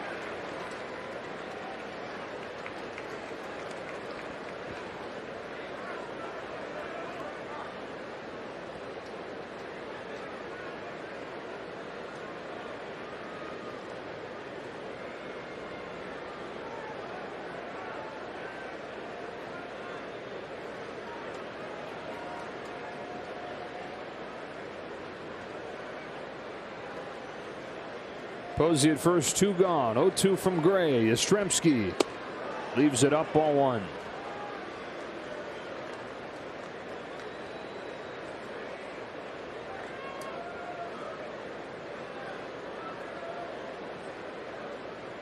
So 60 pitches over these almost 3 innings of work now. Bringing his last outing, which was last week Thursday, through 68 over 4 2/3. Let's go over 1-2. Hit in the air, deep right field. Back goes McKinstry. It's gone. Third against Gray. 4th total for the Giants tonight. And they've broken it open, 6-1.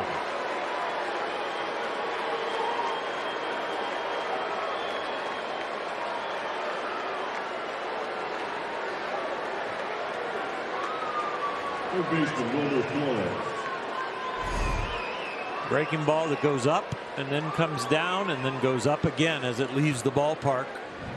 Yastrzemski looked like he saw a little bit of a signal there that it could be a breaking ball, just the way that ball came out of Josiah's hand.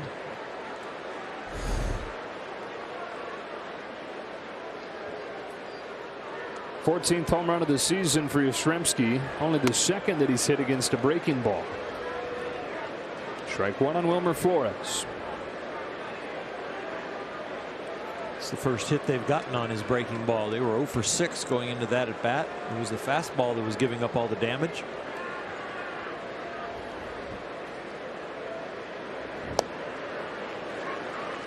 Cuts it away from Flores there, 0-2.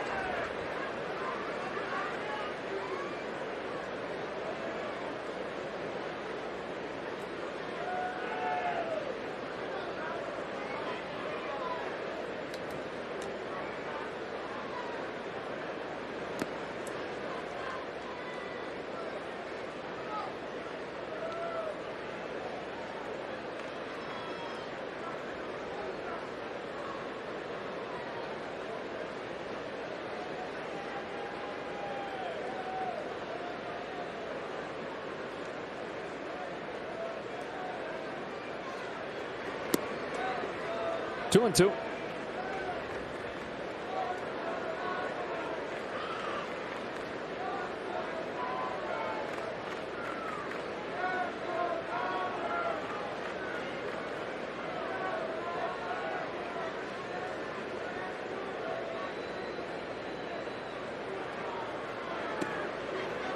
Count goes full. Gray, after retiring, give the leadoff home run, then retired 2. He walked Posey. I got Yastrzemski to the plate. Yastrzemski hit a home run.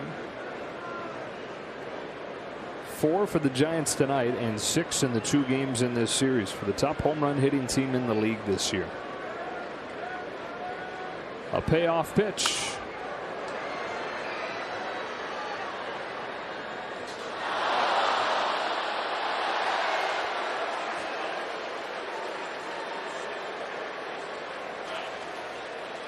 It's 4 home runs allowed by the team, matching a season high. It's happened 3 times. It's the 2nd time this month it's happened. Another payoff pitch. Popped up, short right. Muncy calls it. And it eventually comes down. He makes the catch and ends the inning. Halfway home, but the Giants have opened it up 6-1.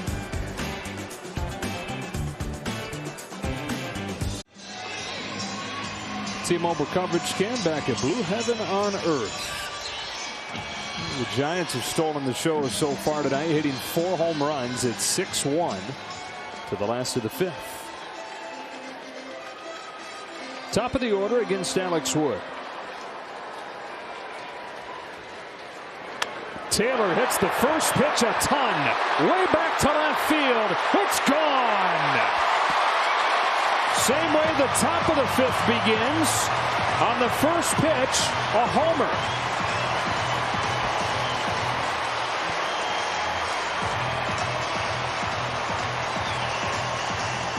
It's one of those games and one of those scores where the Dodgers need a fire, and they needed it quickly before all of a sudden the Giants put them to sleep. Well, Chris Taylor gave the bench a wake-up call. This game is well within reach when it's a 4-run deficit this early.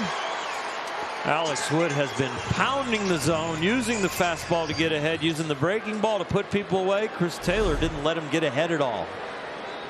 So a 6-2 game. And now Turner tried to do the same, came up empty. Trying to pay him back a little bit for that painful hit by pitch that he suffered his last time up. After Taylor's 12th home run.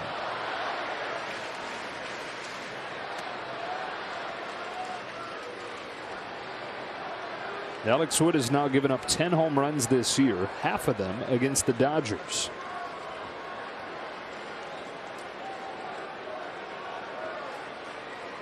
On a 1-1, Turner shoots it down the line, foul. 1 ball, 2 strikes. It's the most support that Alex Wood has gotten in his Dodger games. Pitched pretty well in both of the losses.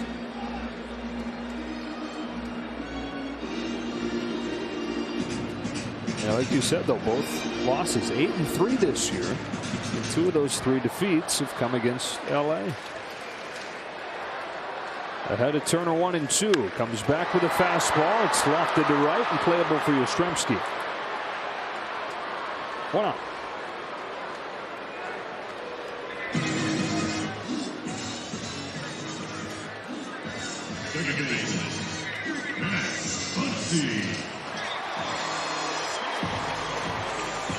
Here's Muncy, who's been on both times. RBI single in the first, and he too was hit in the third.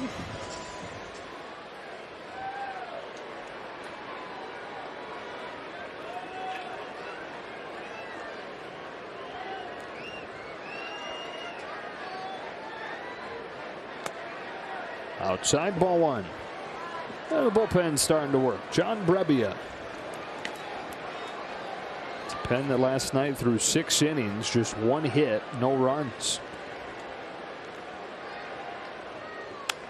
Muncy jams one down the line. Foul. Oh, what an attempt.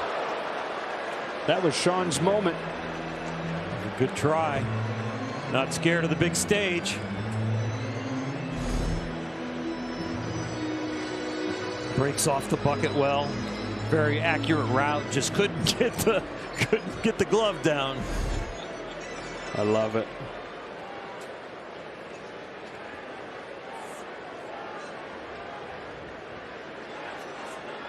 One coming. Muncy with a rare chase, especially on a pitch that misses by that much. Never see that from him.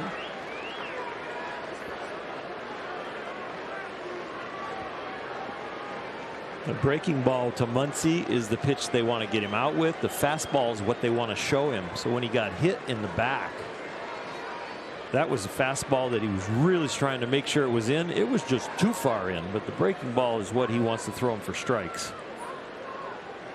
That was the combio.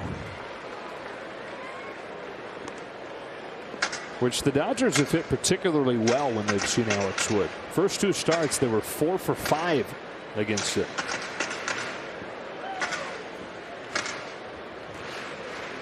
Because of Alex's abrupt delivery, the changeup is really good. Right there, another breaking ball that he walked him off the plate with. Because it's fast, fast, fast, fast, slow. Yeah, exactly. When I was the pitching coach for the Texas Rangers, there was a guy named Erasmo Ramirez that had a changeup kind of like Alex Wood.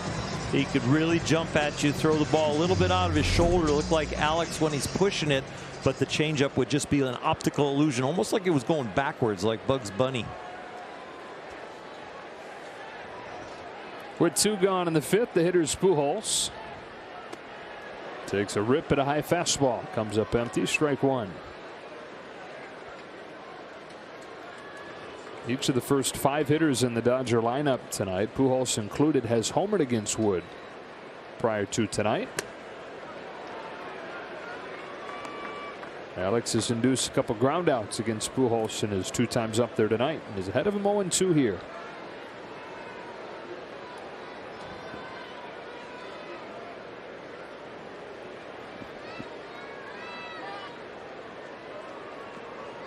There's that perfectly timed time again.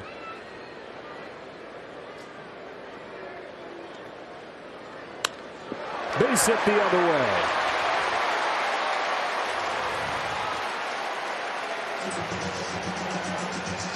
He continues to see left-handers well and very effective, whether it's a long ball. He's down there shaking his head, but we have seen him take 2 strike shots at the right side of the diamond right there. And boy, there are a lot of hits over there.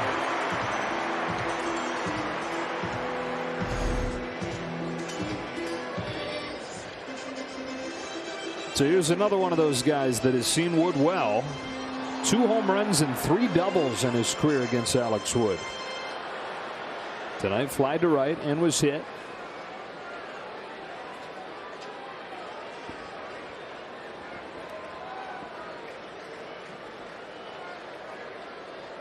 By the way, it was another hit on the changeup. So the Dodgers are now 8 for 10 against Alex Wood's changeup in the 3 games this year.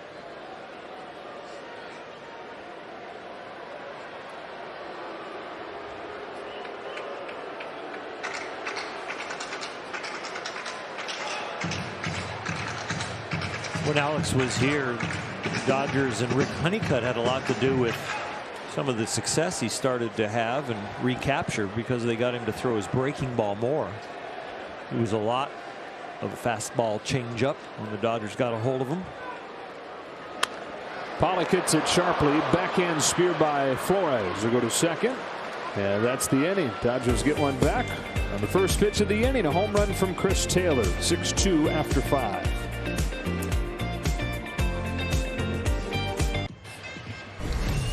Inside the box score brought to you by Kona Brewing Company. The Giants with 2 home runs last night in their 7-2 win. They've hit 4 of them tonight and lead 6-2.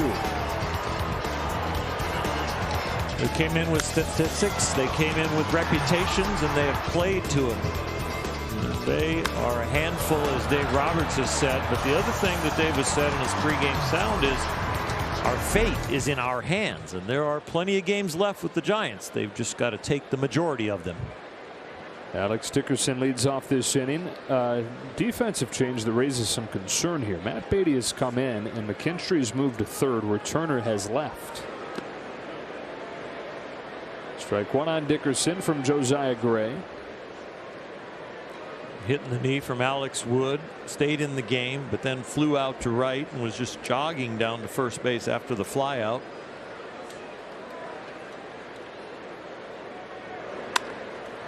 Flied to left. Long run for Pollock, but he's there.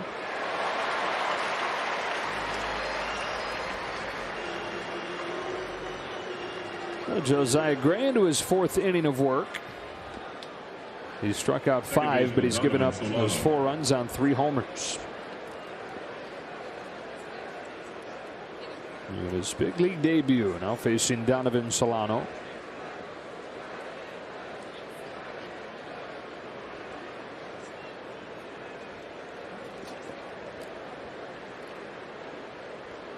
Solano, who's 0 for 2.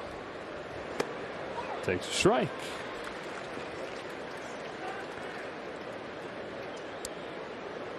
This is where the realization of your first big league outing is. My job now is to go as deep as I can in this game. Josiah Gray is trying to eat innings, post a 0, and give the team a chance. He's been out there long enough now to be comfortable on the mound, to understand his role in this game, and starting to feel like maybe he can make a few adjustments. Ouch. That one stung.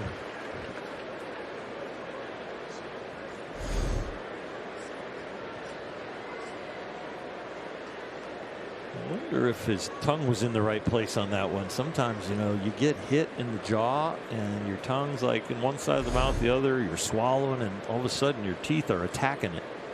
Never good. Not good at all. Oh. Everybody knows the feeling, like when you take a bite and then you bite your lip. It's bad. Yeah, it's bad.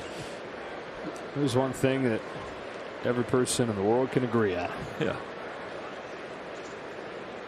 Gray rocks and fires. That gets a chase for strike 3. So strikeout number 6 for Josiah Gray, and 2 gone in the 6th. Little breaking ball, that's been his most successful pitch, between the slider and the curveball. The fastball's gotten hit around a little bit, and not because it's not the right speed or doesn't have the right life, but because it's just a little bit off on the location.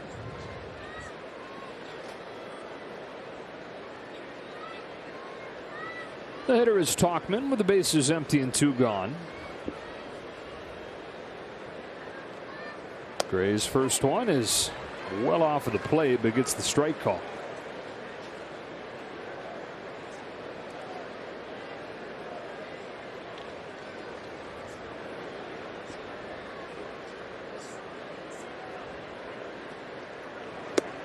Quickly 0-2. You can see in this young man's future that there'll be outings that are outstanding where he will need to be effectively wild, as he will start a reputation of throwing strikes. So the bat's going to get moving an awful lot. He's going to have to wander people off the plate. That's another strikeout. 7 of them in 4 innings for Gray. To the bottom of the 6th, 6-2.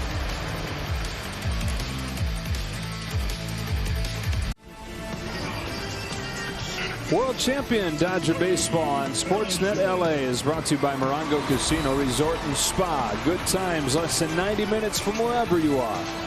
And by Mercury Insurance. Low rates, big discounts, great insurance. Dodgers down 6-2 as this game goes to the bottom of the 6th. And Cody Bellinger gets ready to lead it off against old friend Alex Wood. First one misses up and in.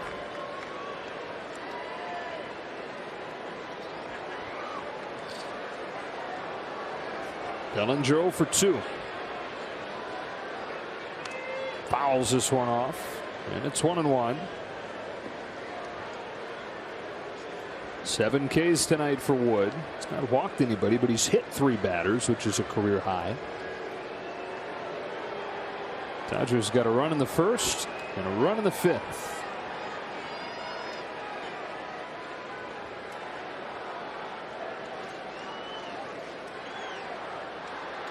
You ask pitchers privately, would they rather hit someone or walk someone? Usually hit. Yeah, takes fewer pitches. Yeah, and it leads to a little bit of intimidation and set up for the next time.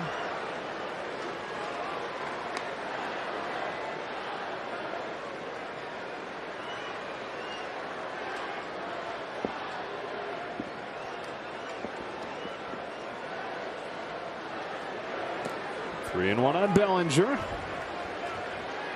This game is not over. Not with this offense that can really explode at any time.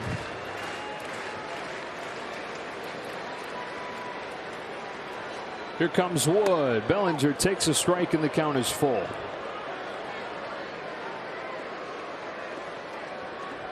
When you're going through what Cody's going through right now, those always seem like they always get called. Anything borderline goes against me. Wow, it's like an auto take for ball 4. That was weird. We quick pitched him, I think, and Cody was staring him down like I wasn't ready for that. So let's just see what happens. Yeah, he's mumbling to himself. Yeah, good enough lip reader to know that it was not happy mumbling. It was like Posey wasn't even ready for it. Bellinger was asking for time, didn't get it.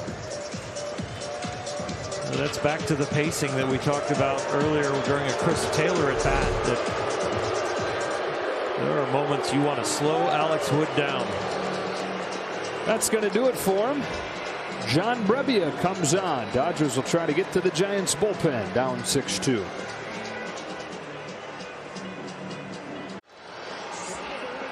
Alex Wood goes 5+. Walks the leadoff man here in the 6th. Who's in, who's out, brought to you by In-N-Out. Alex Wood departs, and John Brebbia comes on out of a bullpen that has been great in the second half and really all season. Bullpen ERA is 3rd in baseball.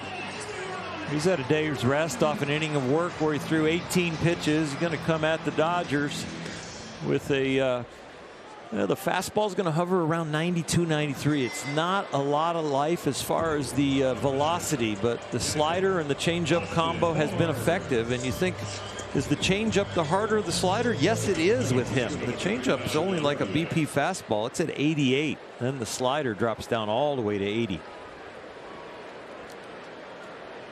Austin Barnes, the hitter, had an infield hit his last time.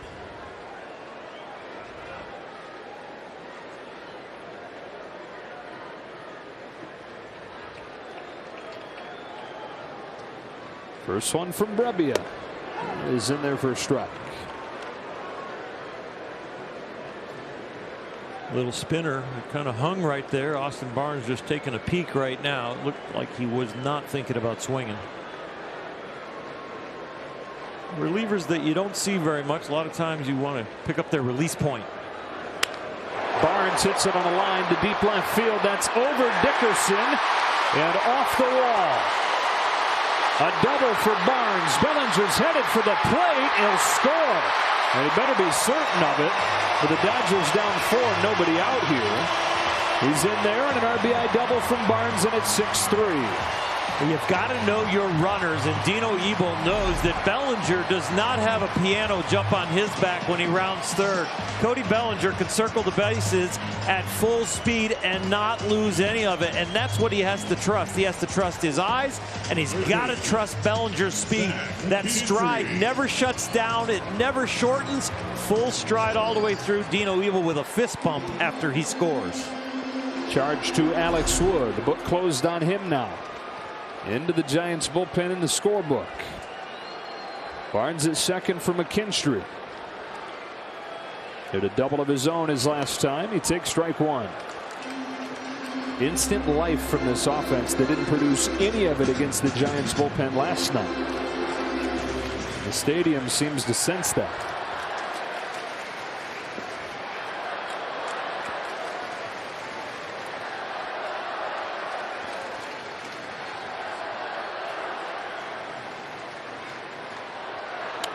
Fouled off 0-2. Chris Taylor home run last inning gave the crowd some hope. And now this rally right here is giving them some momentum that they're helping out the bats with.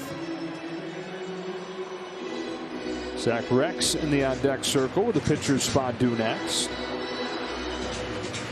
And here Clevenger ready to come on for the seventh.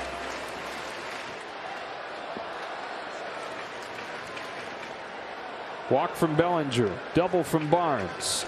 0-2 to McKinstry is foul again.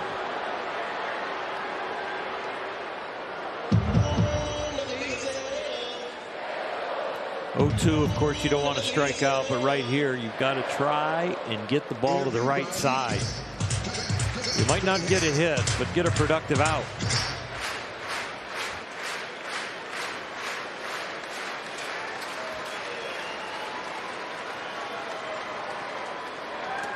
Got him. Foul tipped and then caught by Posey. McKinstry says there's no way that he caught that. No argument coming from the Dodger dugout. He's not arguing the foul tip. He's arguing it did hit the ground. We might want to take a look at that.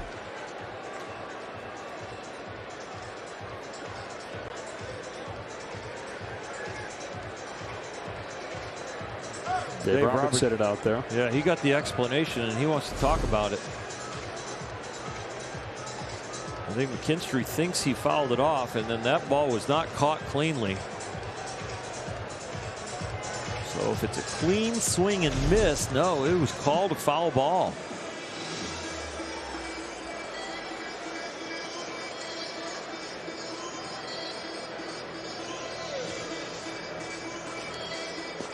I think if this gets reviewed correctly, McKinstry's still going to be at the plate.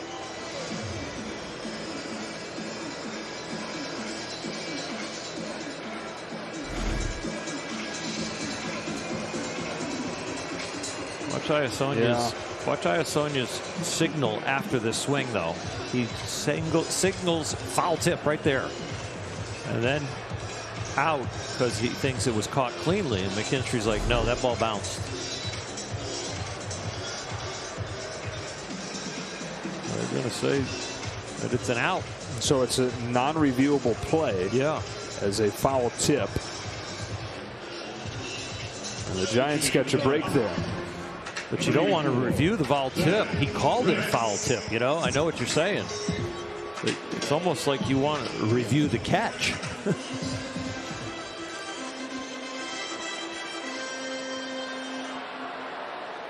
So Zach Rex looking for his first big league hit. Pinch hitting out of the 9th spot, officially ending Josiah Gray's debut.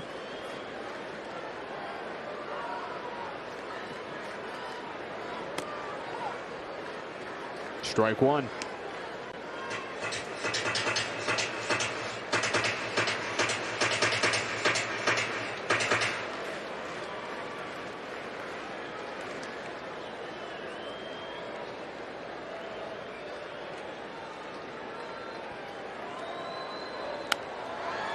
Carves out a pop-up. And he's in an 0-2 hole.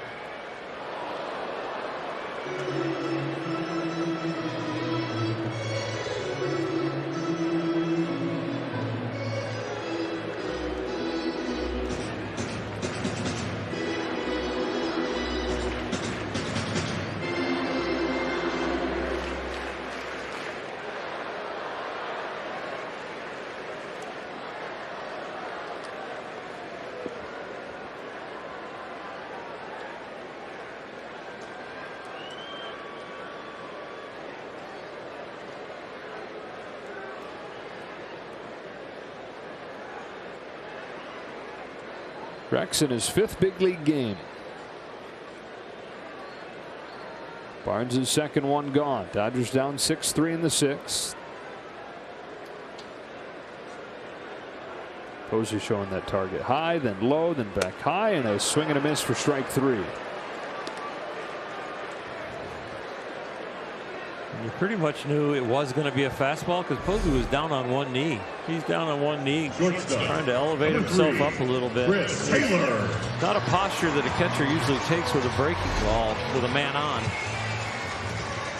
Dodgers now 1 for 11 in this series with runners in scoring position. They had those chances early last night against Kevin Gausman, couldn't come through. And kind of sprinkled throughout this game. They've had opportunities, but have gone 1 for 6. Taylor was in scoring position when he came up to open last inning, hit a home run. 2 for 3, doubled and scored in the first, and a solo shot in the fifth. Not much time passed from Alex Wood's warm-ups to that pitch right there. Fastball down the middle, trying to get ahead. Taylor belted it. It was his 12th home run this year. First pitch from Brebbia is lifted to left center field. This ball's back there. This ball's gone. A 2-home run game and a 1-run game.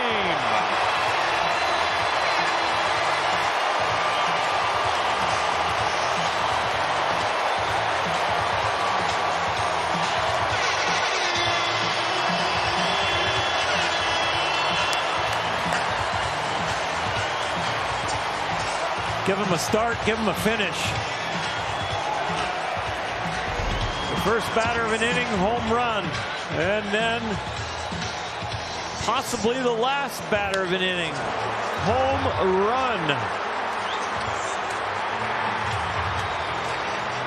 How about 10 total bases, 3 RBIs, 3 runs scored for Chris Taylor. And the Dodgers have charged back to within 1. It is his second career multi-home run game, his first one since 2000, or his third career multi-home run game. First one since 2019. Gabe Kapler calling down to the bullpen. Mookie Betts not in there tonight, but this offense has gone when the leadoff hitter has exploded, and Mookie had exploded through his hot streak. In the 4 games when he started and led off, they scored 48 runs, averaging 12 runs a game. Well, tonight it's not Mookie that's exploding at the top of the order, but it's Chris Taylor, and their offense has come alive. For Chris Taylor, who is 2 for his first 17 since the All-Star break, has gone 3 for 4 tonight with a double and a home run in back-to-back innings. It's 6-5 in the 6th.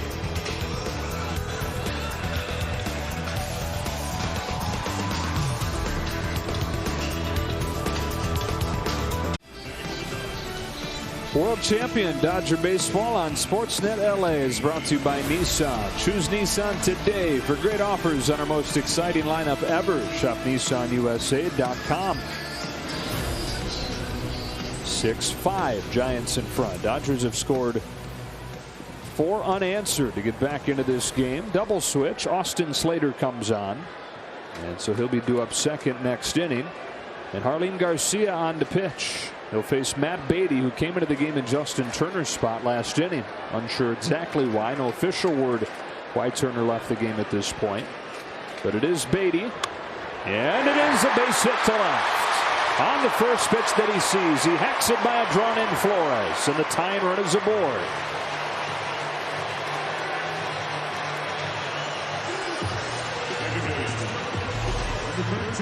Matt Beatty saw Garcia pitch last night. He knows with lefties it's going to be a pretty true split between fastball and off speed, but they're starting him off with the fastball. Chris Taylor likes it. So does this crowd. It's about as jacked up as you're ever going to see Chris Taylor get. He was getting into it.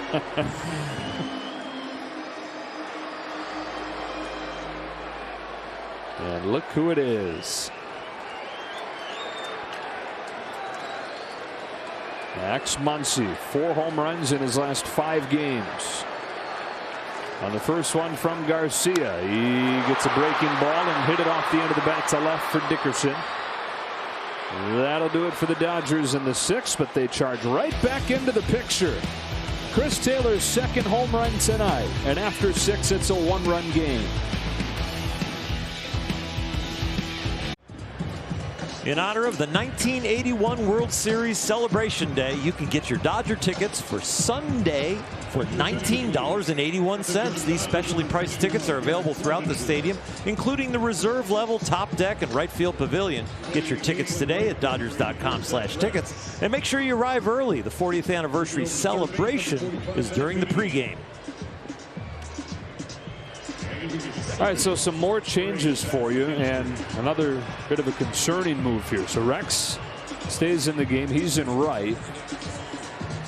Beatty moves to third, and McKinstry moves to second. Max Muncy has left the game. So Turner and Muncy have both left the game.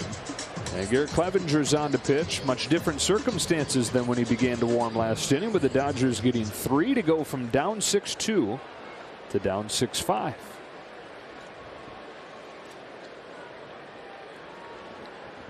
Garrett Clevenger has been thrust into some high leverage situations, and this one got more high leverage as the Dodger offense came alive. Thairo Estrada homered on the first pitch that he saw in the 5th against JoJo Gray. Takes ball 1.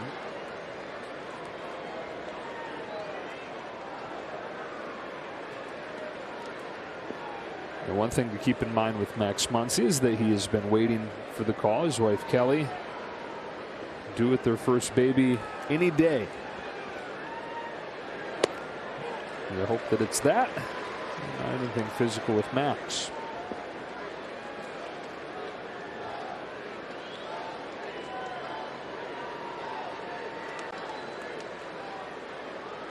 That'd be great. That'd be a nice story. What day were you born? I was born the day the Dodgers had a huge come-from-behind win against the Giants. Dad had to leave early. Came and saw me when I was born, and it was an awesome day. Do you remember it? No, I don't remember it. I've been told that's what happened. That'd be the greatest memory in baby history. Yeah.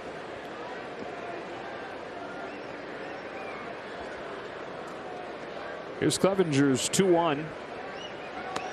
Ball 3. Garrett Clevenger quietly has put together a really good first season with the Dodgers, and first full season in the majors. Got a 2.16 ERA. He's only given up 1 earned run since early May. It's over his last 13 games.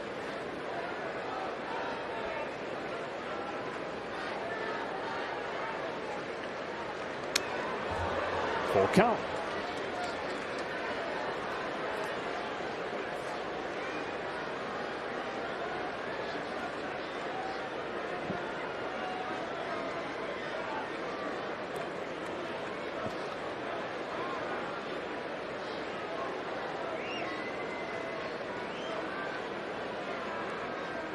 Thairo Estrada, handful of games with the Yankees each of the last 2 years. Giants got him this spring, starting for Crawford. And on a 3-2 from Clevenger, watches it pop out of his hand, a leadoff walk.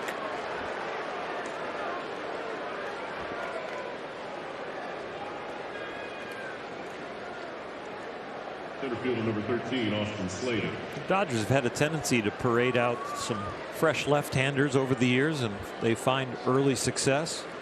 If it's a Jake McGee or if it's a Victor Gonzalez, Scott Alexander at times, they've always been very good at needing left-handers and finding them. First at bat tonight for Slater. Came on in a double switch last inning.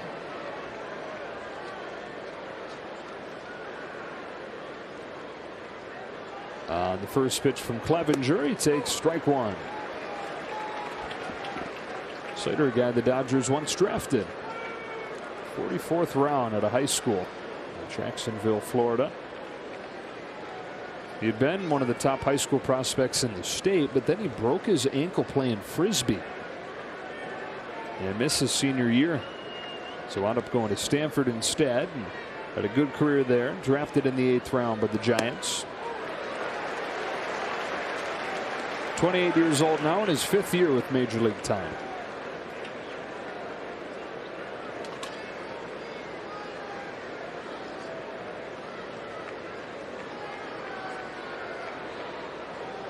Good response to the walk on the 3-2 count. Get ahead 0-2.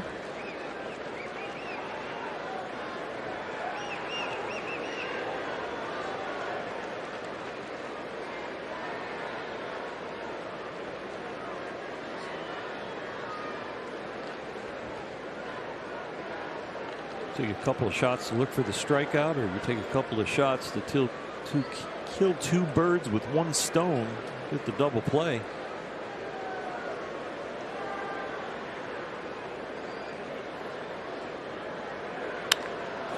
Line drive base hit to left on an 0-2 pitch.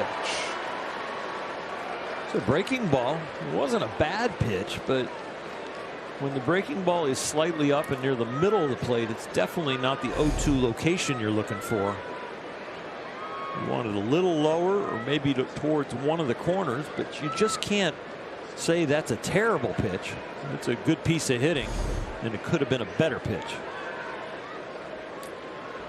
Here comes Mark Pryor as Darren Ruff is announced as the pinch hitter. This is a move that Gabe Kapler can go to just about any night, depending on the handedness of the starting pitcher, to be the Ruff or Wade at first, and probably going to have the other guy at some point before the night is over. That is until Brandon Belt is ready to come back.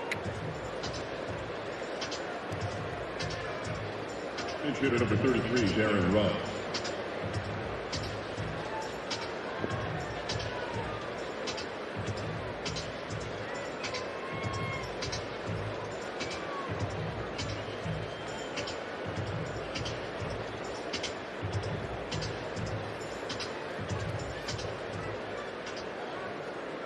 Ruff came off of the bench last night as well. Went 0 for 2.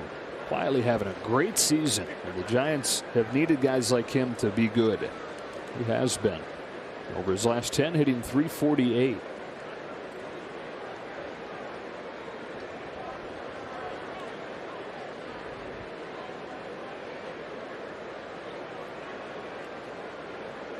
Definitely significant splits where Gabe Kapler has the advantage here. Off of lefties, he's hitting over 300. Off of right-handed pitchers, just over 200.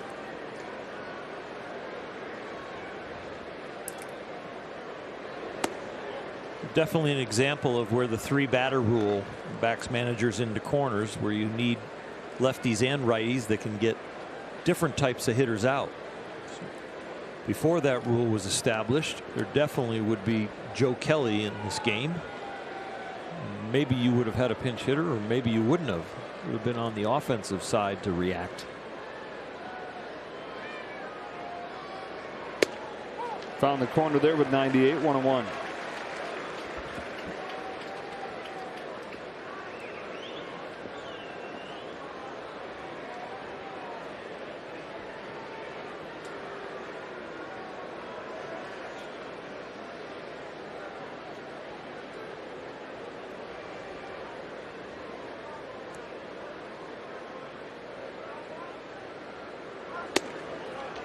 Ball 2.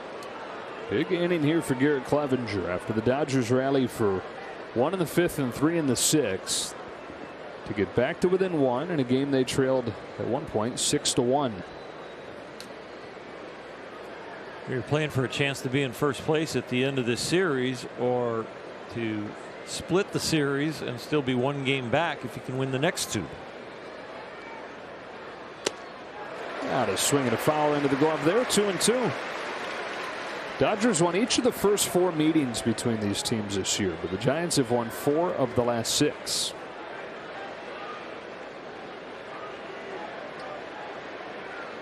Dave Roberts moving the infield a little bit more to the opposite field. Not only are they in the correct positions at the beginning of counts, but you'll see shifts and you'll see movement as the count moves to 2 strikes.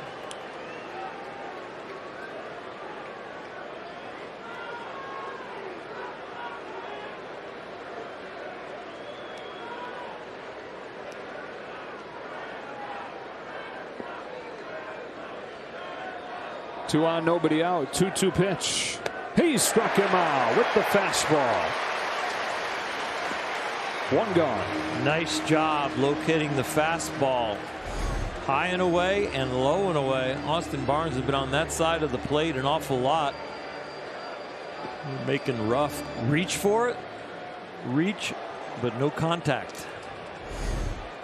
That'll do it for Clevenger, and he picks up strikeout number 10 for the Dodgers tonight, which means everybody gets a free Jumbo Jack tomorrow with the purchase of a large drink. And in a 6-5 game in the 7th, here comes Joe Kelly.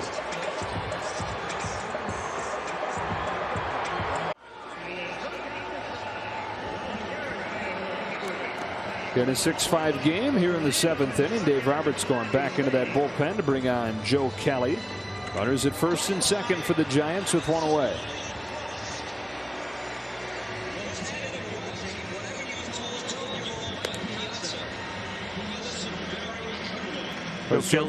Joe Kelly continues to warm. Oh, Max Muncy on the slide. We'll see what he's feeling. This is early in this game, and then he was hitting the back as well. Right on the scapula on the right side there. That could stiffen up in a hurry. Stayed in for a while.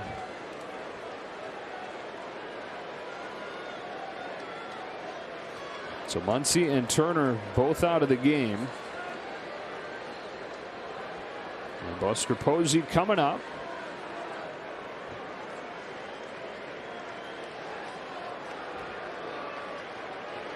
Strike one. First pitch breaking ball. Posey's been on all 3 times tonight. A single and 2 walks. After a 2-for-5 game with a home run last night.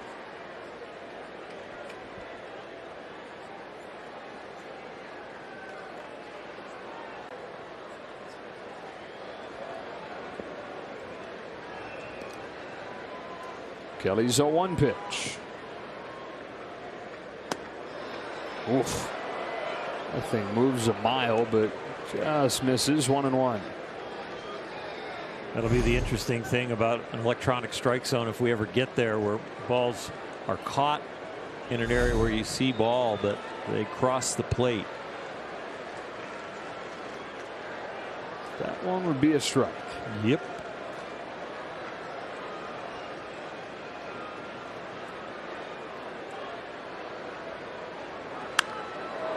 Got under it. Way up there.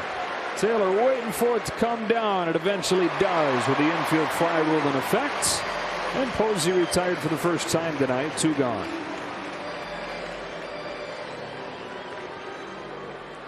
Right fielder number 5, Mike Yastrzemski.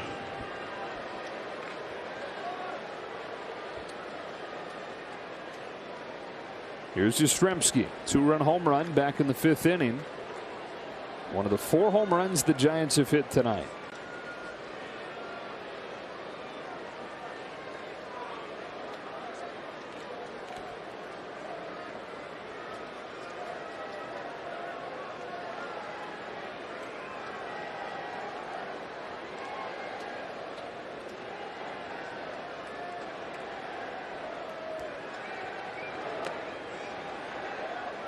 One ball, no strikes.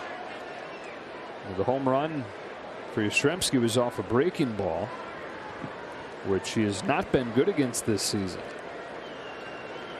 This is his 15th homer, only his 2nd in something other than a fastball.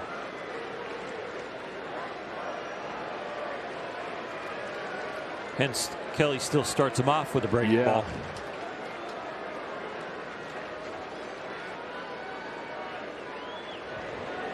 Throws him another. Perfectly positioned Zach McKinstry. And the Dodgers able to get out of this jam in the 7th. We stretch in a 6-5 game.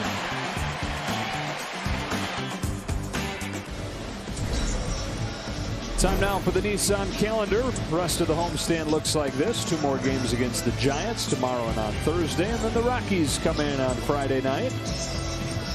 Dodgers trying to come from behind in this one to even the series up after the Giants won 7-2 last night and led this one 6-1. The Dodgers getting 1 in the 5th, 3 in the 6th, and still a few chances here. Darren Ruff, after pinch hitting, stays in the game and plays first. Pujols, Pollock, Bellinger.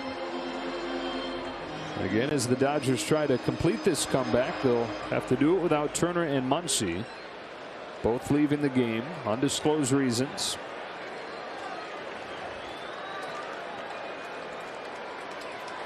Harlan Garcia stays on. And Pujols takes a breaking ball for strike one. This is Rogers getting loose. Back end of the bullpen has been fantastic between Rogers and McGee. The rest of the bullpen is rounded into shape the last few weeks. Out an 0-1 from Garcia. Albert swats it foul, strike two. Tonight he's 1 for 3. Singling the other way against Alex Wood his last time for hit number 3,286 in his career. Passed Willie Mays over the weekend for 11th. He's within 29 hits of the top 10 in baseball history now.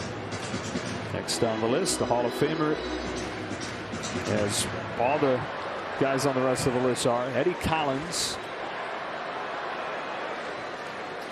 The 0-2, chopper to short. Candy bounce for Estrada. One gone.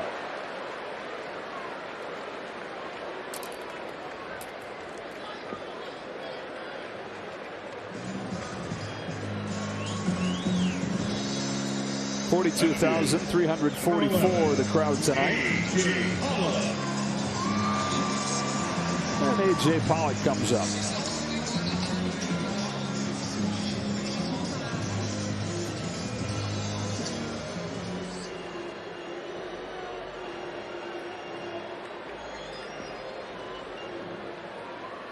Pollock running out of chances to extend that hitting streak. Right now at 8 games.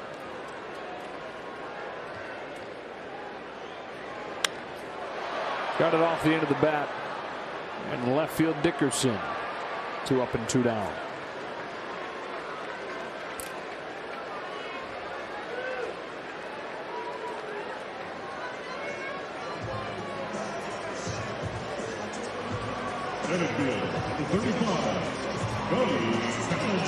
With the bases empty, here's Bellinger.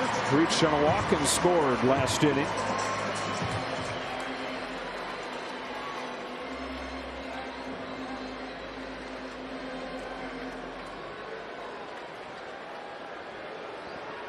One theory is sell out to a fastball right here and attack it. Got an off-speed pitch. Yep. The reason I just said that, 2 out, nobody on, he's in a slump. You might want to just cheat on it. And if you get something off speed, you want to swing and miss at it, of course. You're still up there. You don't want to hit it weakly. You don't come out of your swing to reach it.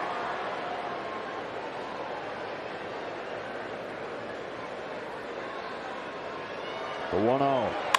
Bellinger carves one out to left center field, but it'll stay in the yard for Dickerson.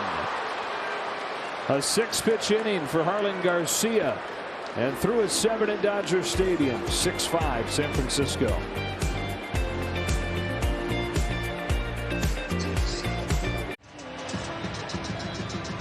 Dodgers trailed this game 6-1 as they went to the bottom of the 5th inning. They're back to within 1 though as we welcome inside Joe Davis and all Hershiser. This, if they could pull it off, would be a big win. Yeah, big team win. You talk about a couple of youngsters at the beginning with the pitching staff.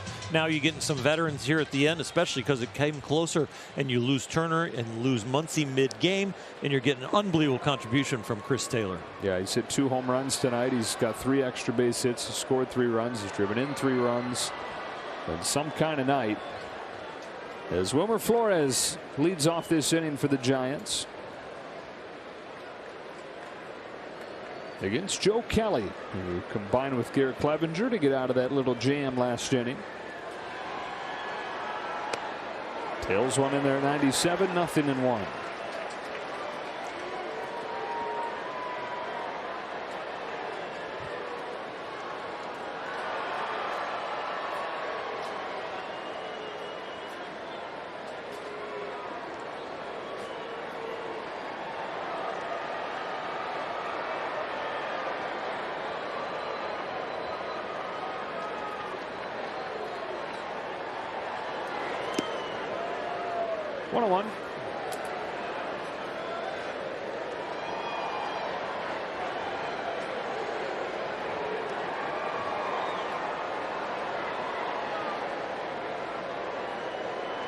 One of those games that could end up on the highlight reel of the 2021 year in review. Kind of a turning point possibility.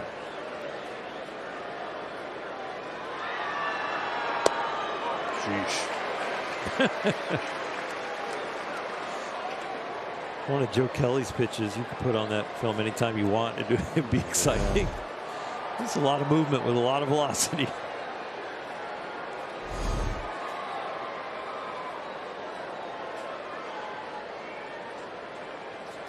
What's your fastball look like? Yeah, kind of like the Nike swoosh. 1-2 to Flores in the dirt. 2-2.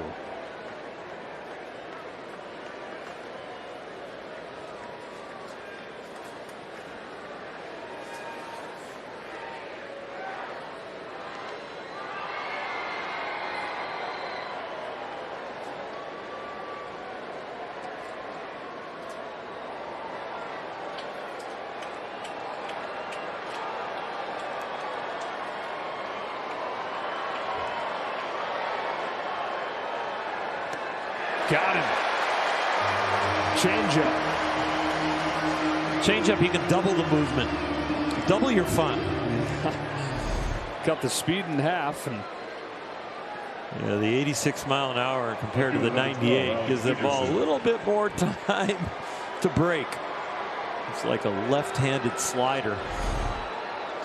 For the first out of the 8th inning, Flores retired. Dickerson comes up.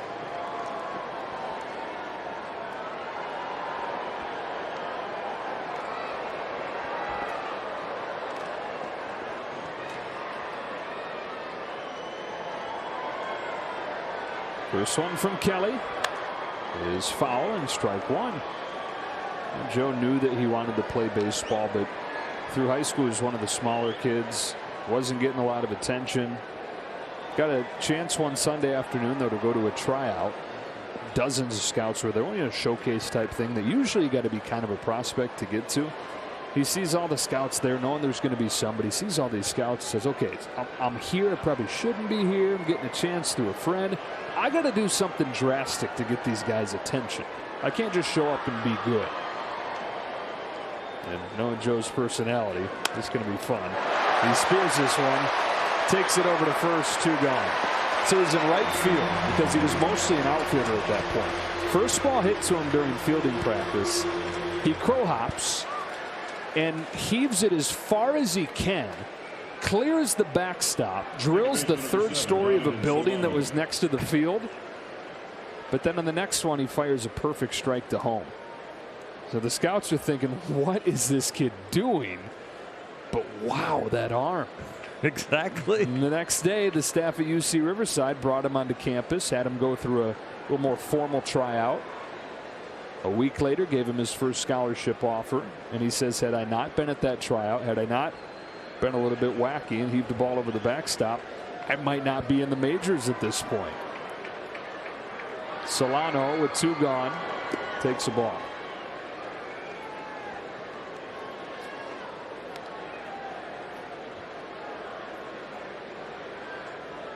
The only thing I don't believe about that story is Joe saying a little bit wacky.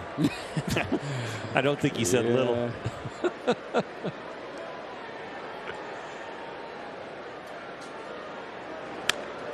Big old bouncer at second. McKinstry. Not pretty.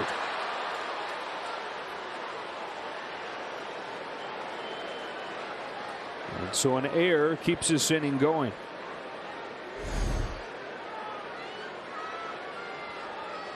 Got a little top spin on it. Looks like it hits him in the palm of the glove, and that spin takes it up and through the webbing. And then after that, you're right, not pretty. With palm, spin takes it out.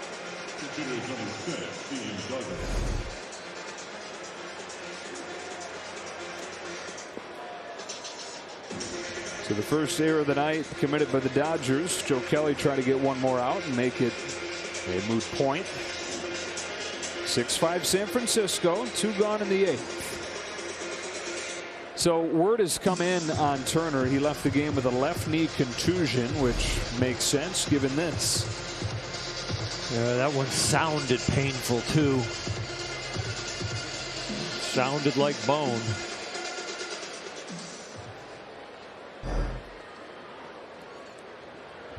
Inning kept alive for pinch hitter and Steven Duggar. This is the pitcher's spot in the order. By virtue of an earlier double switch. So Duggar comes off of the bench.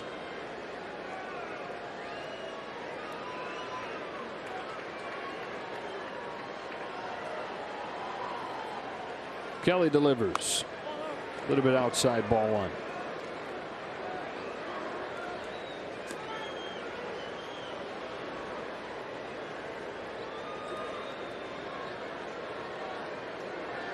The Giants have enjoyed swinging the bats at Dodger Stadium this year. 7 of the 8 games at Dodger Stadium this season, they've hit 2+ home runs.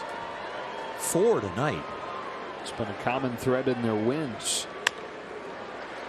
Hit gently. Duggar can really run, but won't matter because Solano's dead in his tracks. Taylor tags him out, and that's the inning. To the bottom of the 8th we go. The Dodgers down 1.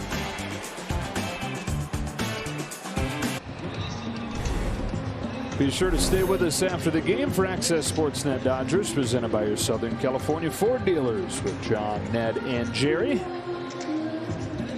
Dodgers trying to complete a comeback. They're down 6-5 as we go to the bottom of the 8th inning. Steven Duggar, after pinch hitting, stays in, plays center. Slater moves over to left, and Dickerson is out. Jake McGee on to pitch. His ERA this year has really been built on the road. At home, he's got a .49 ERA, but on the road, it's close to 5. So if it's a home road split, the Dodgers are glad they're here at Dodger Stadium. Well, regardless of where he's been, not giving anything up the last 2 months. Last run that he allowed was here at Dodger Stadium on May 30th.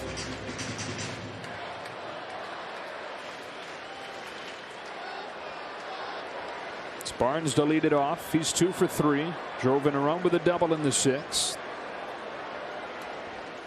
And eventually scored on the Taylor home run. You know you're going to get a fastball. We talked about this last night. You know you're going to get it. It doesn't have exceptional characteristics, but nobody can seem to square it up.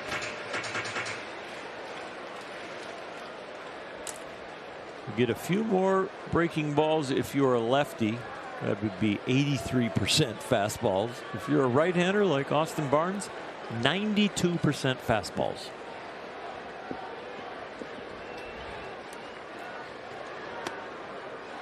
One and one.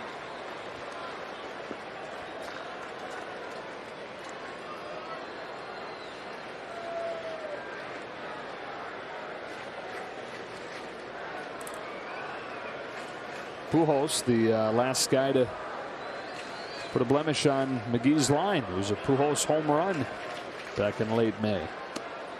Falls behind Barnes, 2-1. Those 3 were definitely grinding on McGee and the characteristics of that fastball. It's one thing to know the measurements, know how often he throws it. It's another thing for a guy like Albert to actually kind of, this is what I do when I face a guy like this.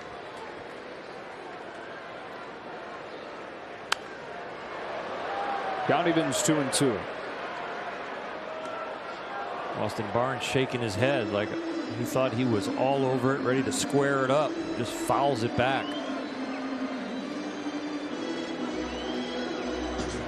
Austin was 2 for his last 28 coming in. He is 2 for 3 tonight. Got a chance here for his first 3-hit game since 2019.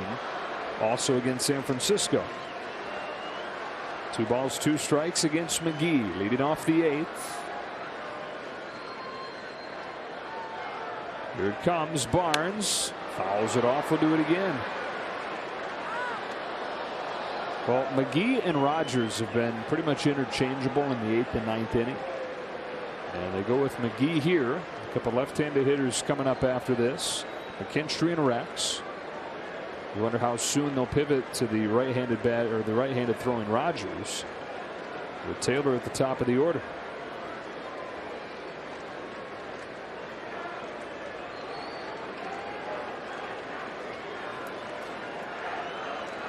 Might be coming with something different here. There's a fastball again, and he got him. Looks like he's got multiple signs for the fastball. He throws it so often, they don't want anybody to pick up on the signs that it is coming again. So goes right back away with it. Four-seamer, upper part of the strike zone, gets it by him.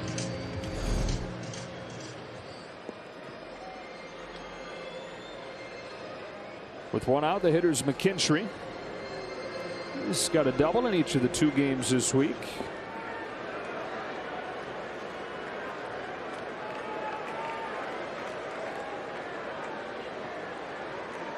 Lefty on lefty. First pitch grounded off of the hands to short. And Estrada throws him out. 2 up, 2 down. 7 pitches, 7 fastballs. 1 right-handed hitter, 1 pitch to a lefty. And another lefty coming up here in Rex. Rex.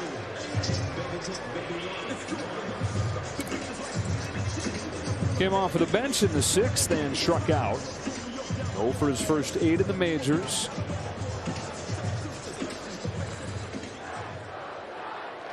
Guy was one of the top hitters in AAA. Looking for that first knock in the bigs.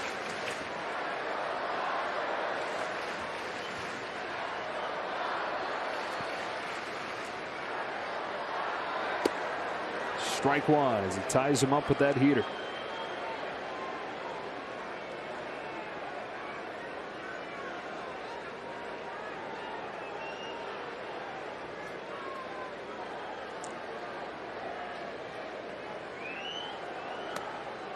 One on one.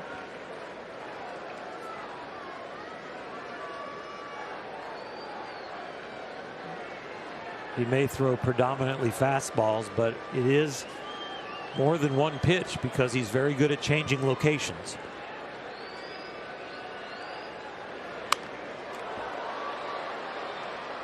In with the first pitch, the next 2 Posey has sat away, and he has hit him right over there in that area. Is he going to come back up and in, or is he going to live away? Or will they finally, after 10 pitches, pull the trigger on a breaking ball?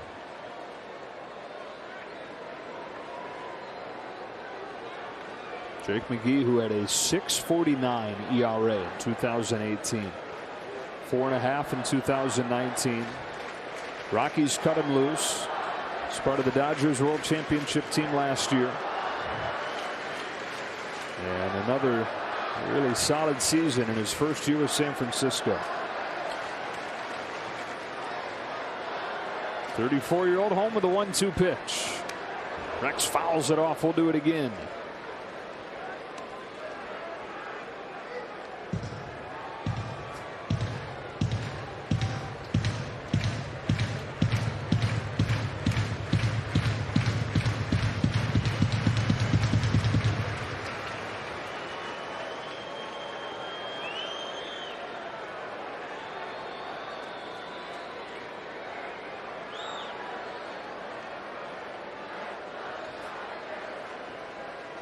Another 1-2. Rex takes in the dirt. Finally something else. And it's 2-2. Slider that he just pulls right in the dirt. Probably what his heart wasn't in it. He's had so much success this inning with the fastball. When he saw the sign for slider, he said, well, we're definitely just going to show this. I don't want to throw it for a strike.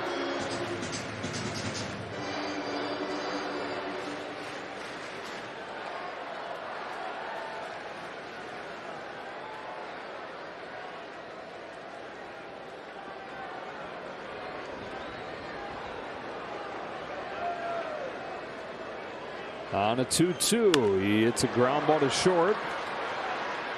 And that's a 1-2-3-8 for Jake McGee.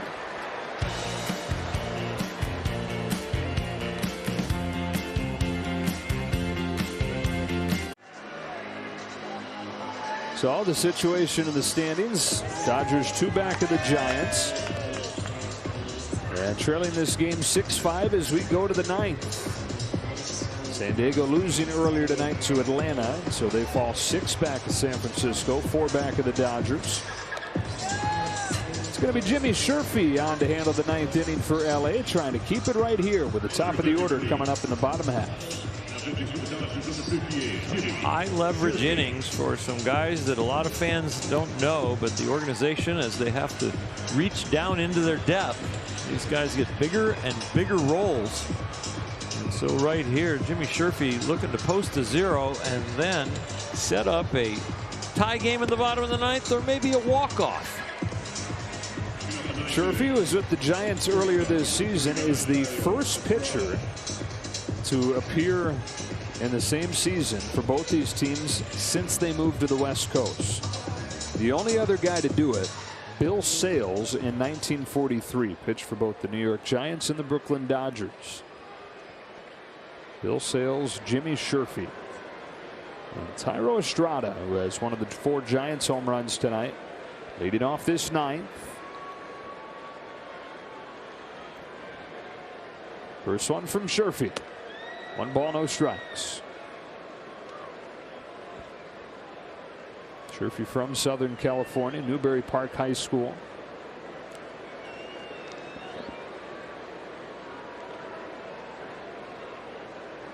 Fires a 1-0.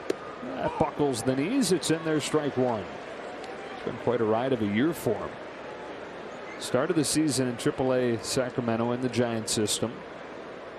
And then he got the pitch for Team USA in the qualifiers before going up to the big leagues with the Giants. And the Dodgers claiming him from there. No swing, ball 2.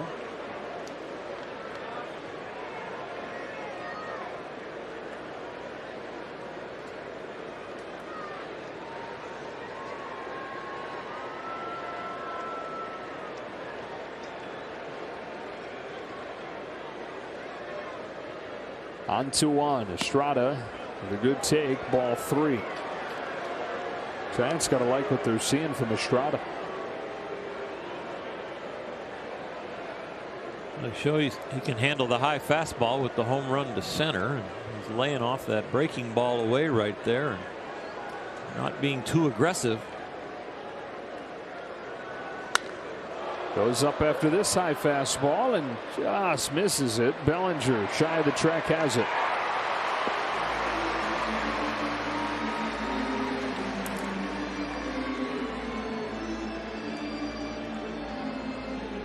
One gone for Slater. Number 13, Austin Slater. Named after his grandpa, Ed Austin, who was once the mayor of Jacksonville, Florida.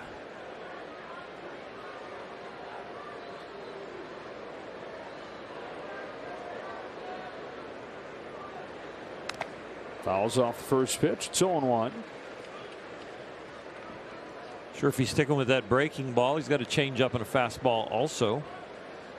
Very successful outing last night against his old team. Inning and a third, 16 pitches, all zeros. Trying to repeat that performance here.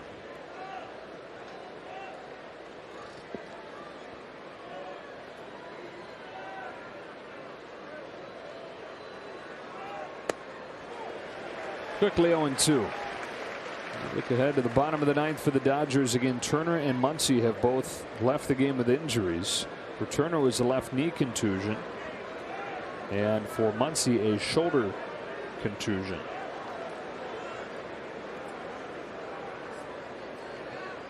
Oh, 2.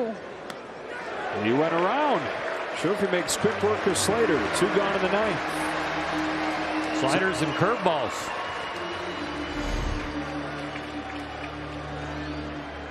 As often as McGee was throwing the fastball, Sherfy is throwing the breaking ball.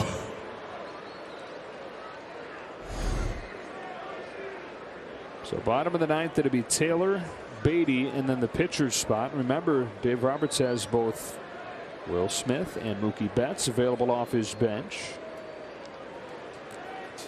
As Darren Ruff climbs in.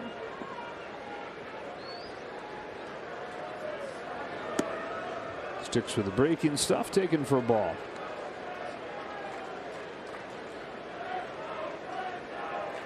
Normally you see a guy follow through like Jimmy Sherfy and you go, he's fallen off the first too much, but his arm is so on time and almost early that he can do that and still throw really good pitches. Ground ball to third. Sprawling play by Matt Beatty, but the throw's offline.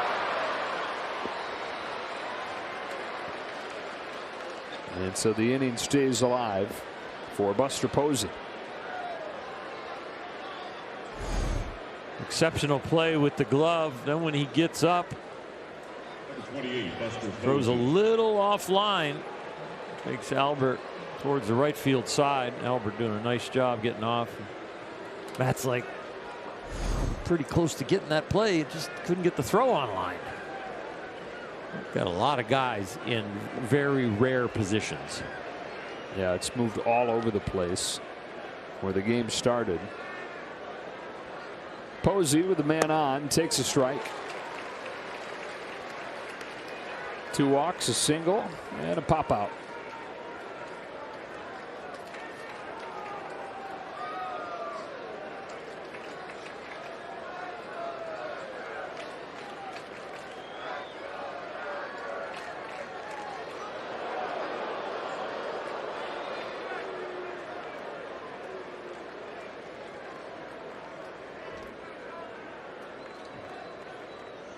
Close enough at first where they're saying, hold on a sec.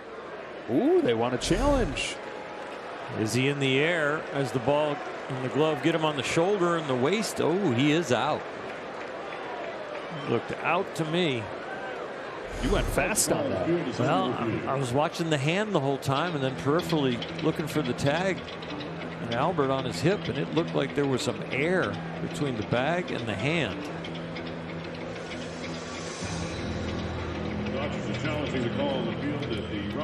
The younger eyes in the truck are telling me that maybe I'm wrong. That tag's on him.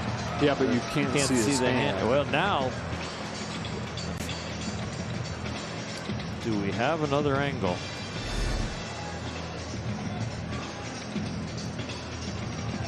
Don't believe so.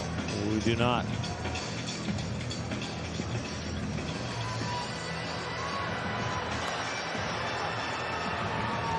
Another case of might be hard to overturn the call on the field.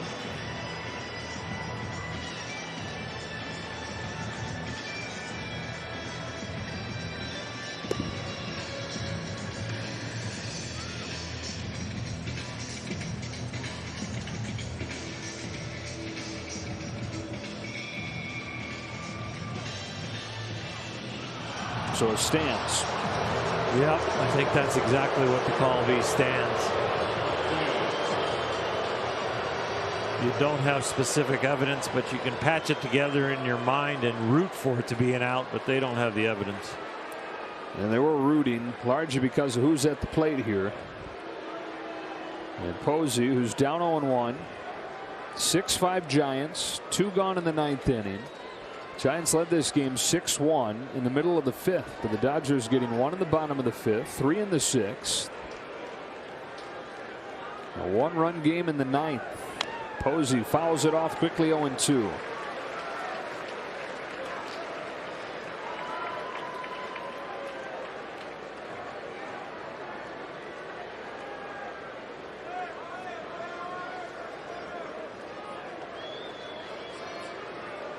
Definitely no doubles wherever you are a defender.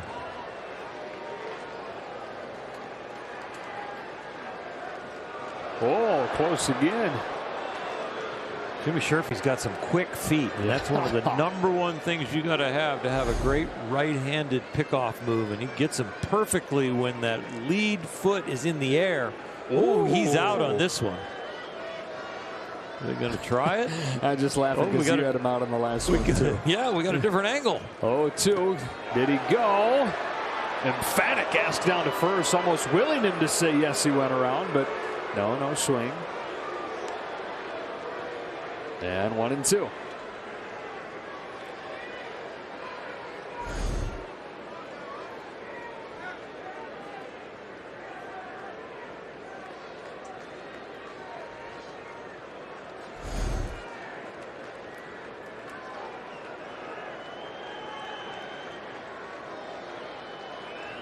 1 ball, 2 strikes on Posey. Sherfy deals. Cross up off of Barnes' glove. Insurance into scoring position.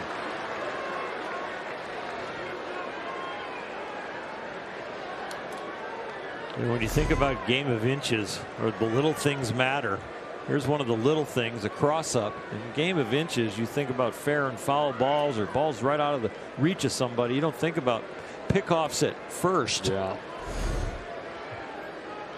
There's a lot going on in this inning right here to cause this situation.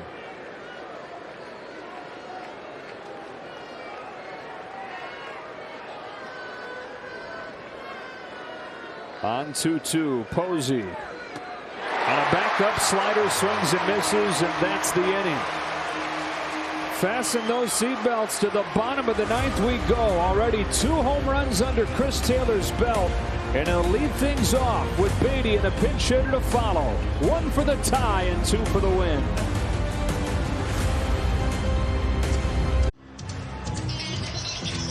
Dodgers have charged back into this game with 1 in the 5th and 3 in the 6th. It's 6-5. To the bottom of the 9th we go.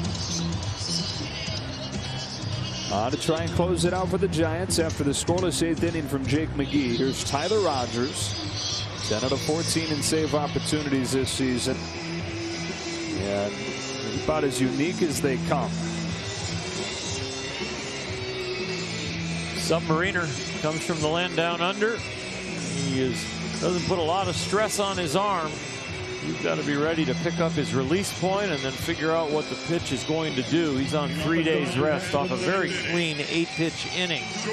So well rested and been throwing the ball well. How about the night this fella's having? Chris Taylor doubled and scored in the 1st. Hit a solo homer in the 5th. Hit a 2-run homer in the 6th.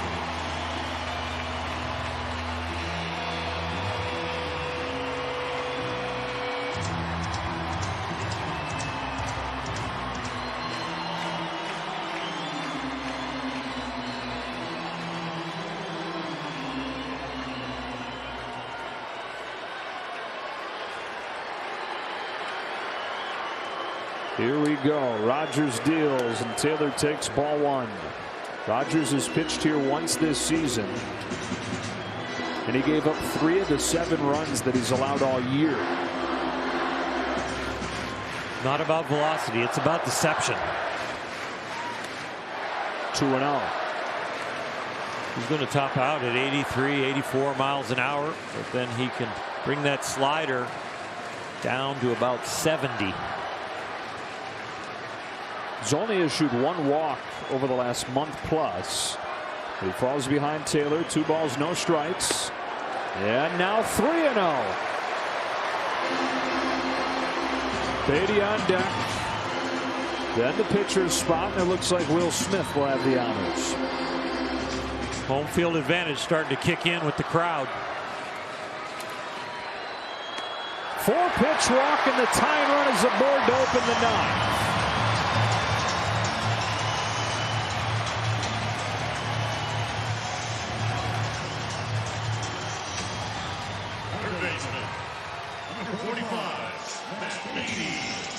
Here's Beatty.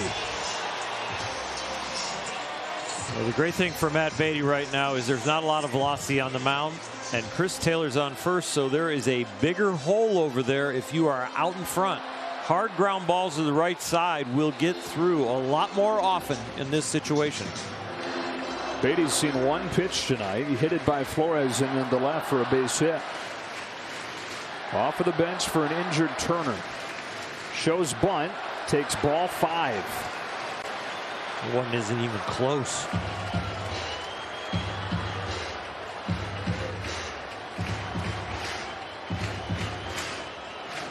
Normally, Tyler Rogers 70% strikes. Looking for his first one of this outing. His 1-0. Again, not even in the area. And a visit coming from Andrew Bailey. He's looking at the ball, and if I saw that miss pattern, I'd be thinking about the ball slipping out of his hands. Especially with a guy who throws so many strikes.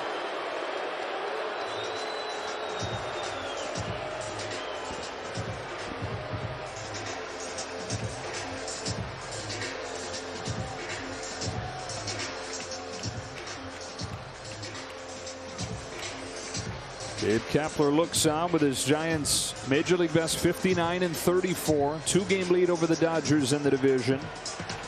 They've won 4 of the last 6 head-to-head, including last night 7-2. Looked like they may run away with this one as well. It was 6-1 in the 5th.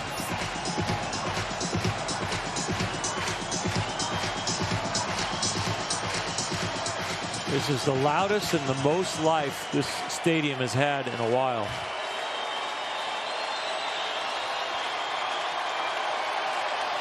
Wanting to explode. On a 2-0. Beatty watches ball 3. Same miss pattern. He's trying to backdoor the slider or hit the fastball out there because he doesn't want to give him something to pull in the hole. With Taylor on first. He's trying to work the outside to get the ball hit to the middle of the diamond. Finds the zone, and it's 3-1. 83 out there is still very pullable. I mean, it might be his firmest, but it's nothing as far as a velocity that Beatty can't turn on.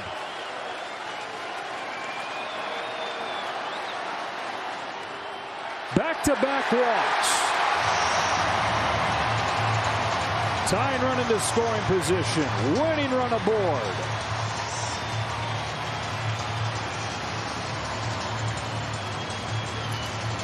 They're on their feet here, and they're on their feet in their family room.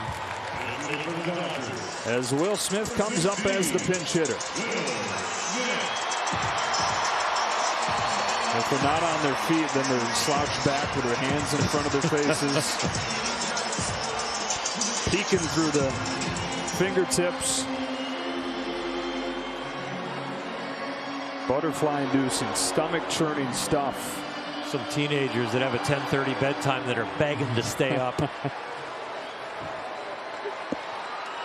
So Will Smith pinch hitting. Takes strike 1 from Rogers. Smith has had some big swings throughout his young career. As recently as Sunday in Colorado, had a go-ahead home run in the 8th inning, had a go-ahead base hit in the 10th inning.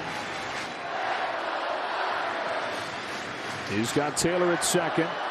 Beatty at first on an 0-1. Hits one a ton. Way back.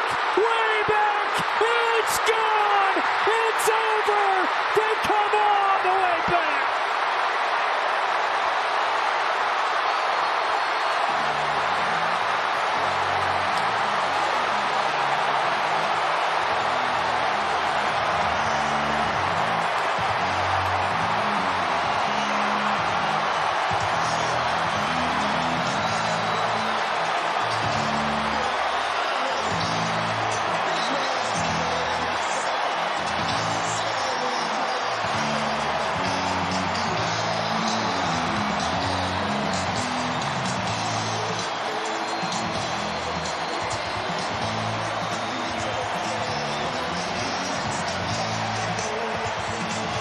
Will Smith in the first half with runners in scoring position wasn't as excellent as he was in the past. But since the second half has started, runners in scoring position, he has been the big man on campus. And boy, was this a shot. Absolutely drills it. From down 6-1 to an 8-6 win. Back to within a game of first.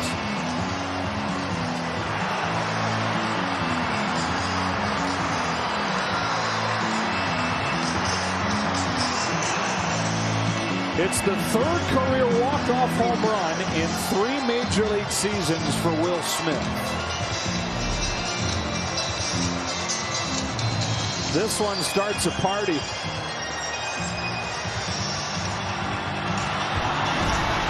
And a Gatorade bath from one of his boyhood heroes in Albert Pujols and his buddy Zach McKinstry.